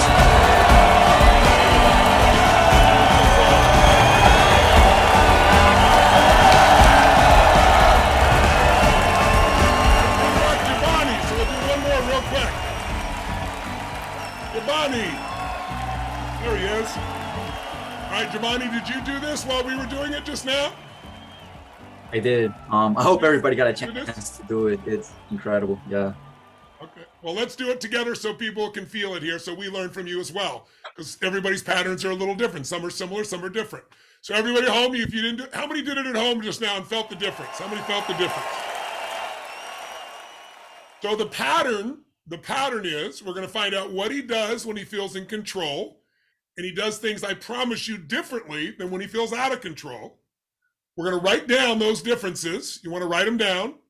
And then you're going to notice, okay, and change your body. You can go to the place you're out of control and do the things you do when you're in control, and instantly the whole thing changes. It's literally that powerful. You go from out of control, disempowered, to totally empowered, literally in a minute. And it's not rocket science. We're just using your brain the way you do when you're in control. When you use it in a certain way, you feel out of control. When you use it another way, you feel in control. So let's first discover. So in your case, Giovanni, what's the area where you feel in control? Even though it may be complex, it may be difficult, but you feel in control. You know you can master it no matter what. What's that area of your life or that situation? Business. Business. Okay, great. And so when you think about business, close your eyes. Close your eyes. You think about your business and growing your business. You feel that sense of being in control. Nod your head when you feel that sense of being in control, so I know you're feeling it. Okay, perfect. Yes, sir. Are you seeing it from inside yourself looking out, or from outside yourself looking in? Inside looking out. Good. Okay, great. And the energy, is it going out slow, fast? Is there a rhythm? It's going pretty fast. It's going pretty fast. Can you show me the tempo with your hands? And where does it start inside you, by the way? Like right from my center. Oh, nice. There we go. Do that again. Do it again so I see that. We get the feel. Taking over. That's it. Do it with your hands so we can see. That's it. Good, good. Yes. Look at his face. He gets smart. The energy increases as he does that, right? And is it bright, dim, or dark as you're doing this? When you feel in control, is it bright, dim, or dark? I see it pretty dark. Yeah, that's good. And dark. What's a color you associate to this feeling of control? Black. Black. Okay, good. So you see far, the black is going out of you. It's going at that tempo. And what sound do you associate to it when you feel in control?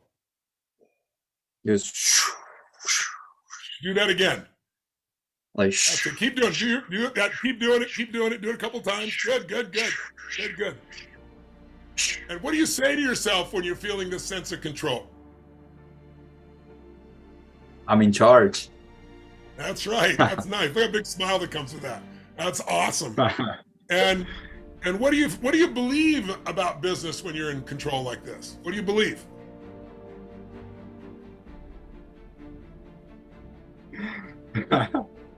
I'm gonna change the world. That's beautiful. And where would you put your feeling right now? From -10 is horrible to +10 is great. Where would you put it?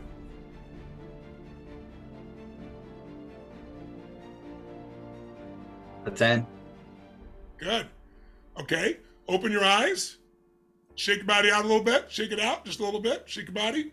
Get the pattern out of you. All right. Now I want you to think of the area of your life where you feel out of control. An area where maybe you could, but you just don't. You feel out of control. You feel stressed about it. What's that area? Relationships. Relationships. Okay. Good.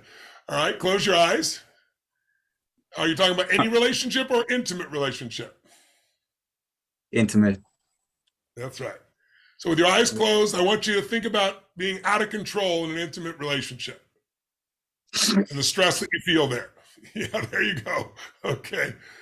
That certainly gets you going. All right. Nod your head when you're there. When you can feel that feeling you don't like. You're trying to avoid it right now by smiling and laughing, but just for a moment, let yourself go there so we can see how you create it, so we can change it. You nod when you're there, when you have that feeling of being out of control, a feeling you hate so much in a relationship. You nod when you can feel it.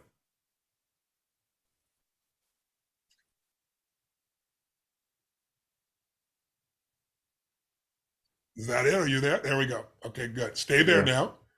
And when you're feeling that feeling out of control, you don't like that feeling, feel that feeling. Are you looking from inside out or outside in? Outside in. Yeah, so no, everyone notice it's the opposite. By the way, not everybody's wired this way. Some people outside in makes them feel in control and inside out doesn't. Everyone's different. These two just happen to have the same pattern in this area. It is a common pattern though. And is there the energy going out? What's the tempo as it comes from inside you out? When you feel out of control. Excuse me, from outside in, I'm confusing you.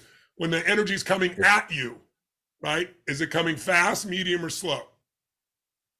When you're stressed? I would say medium, but it's kind of like surround. It surrounds. It's like it's just surrounding. Yeah. Okay. So it comes at you and surrounds you. It feels even more out of control that way. That's great distinction. And is there a color you associate to it?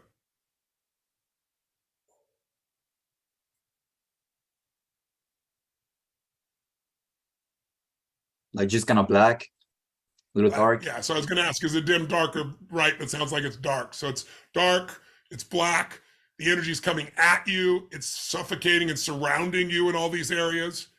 And is there a shape to it at all, the energy coming at you? Kind of feels like the wind, like just going around me to some extent. Okay. Okay, yeah, I do.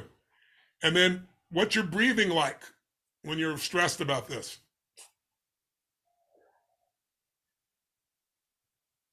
Or are you breathing? I just kind of see myself. Yeah, I just kind of see myself, like my eyes just looking around in the situation. I just like feel overtaken to an extent. Yeah, I get it. And what's your belief about relationship when you're in that stressed out state?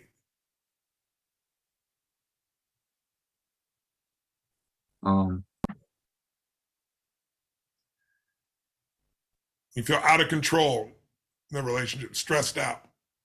What do you believe about relationship? Or about yourself? What's the belief that makes you stressed? That is being controlled. Yes, that you're being controlled. Got it. So then you have no freedom. You feel suffocated, surrounded. The energy's coming at you. It's coming pretty rapidly, but it's also suffocating. It's there. It's dark, right? So now I want you just to instantly shift. Show yourself you can. Come back to your center and send that energy out like you do when you feel in control, but in this case around relationship. Feel that energy inside you, and it's going out like you just did with your arms. It's going out. And hear that sound while that's happening as well. Feel that power inside. That's it. That's it. That's it. Increase it. Increase it even more. Right from the center. That's it. Pouring it out. That's it. Nice and bright. That's it. Even stronger there. Even more of that energy. Even stronger. Even brighter. That's it. That's it. That's it. That's it. That's it. Good. That's it. What are you feeling now? That's it. What are you feeling now when you think about this relationship? What are you feeling now? That I can change the energy and surround them. That's right. You feel suffocated as that energy is exploding out now. Make sure you get every ounce of it from around you, so now when you explode it out, it explodes everywhere and dissolves it all. With that bright light and that energy and that sound. Make sure you feel that sound so you get it all. That's it. That's it. Good. You got it now. You got it now. That's it. Even stronger. That's great. That's great. That's it.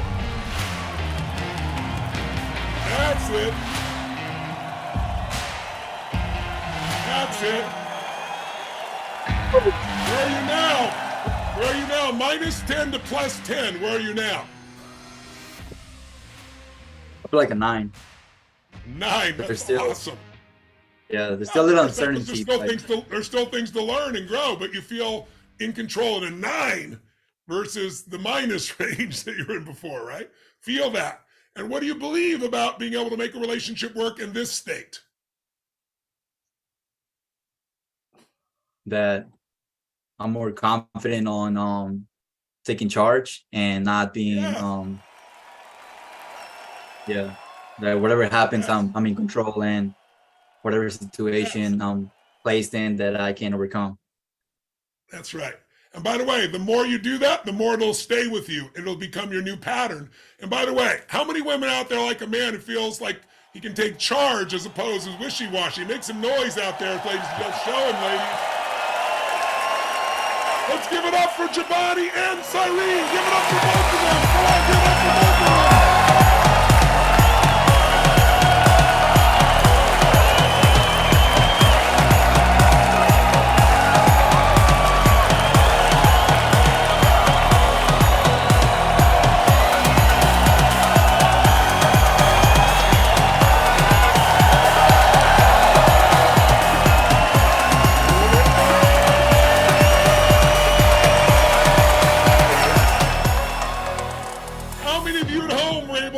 Difference between when you feel in control and out of control, and how you triggered yourself. Make some noise if you got it. So there are so many patterns, guys, so many patterns that we can learn that control we think and feel. I mean, that's what I do for a living, for a life. But I hope this little couple-hour session was supposed to be an hour. I went 2 hours, but I usually go about 90 minutes to 2 hours. How many got a lot out of it? How many feel great about what you learned today? I feel like you can use it.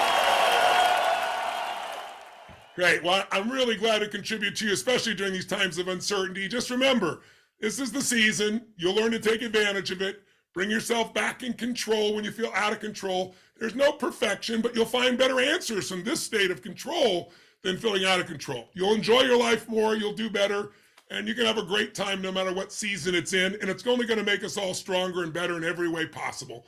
So just announcement, our next upcoming monthly coaching workshop is next Wednesday, October 12th, 12 p.m. Pacific, 3 p.m. Eastern, and I'm looking forward to being with you guys again, but until that time, I want to say thank you for being with us today with Inner Circle. Give it up for everybody, ladies and gentlemen.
Waiting for a touch, you say no.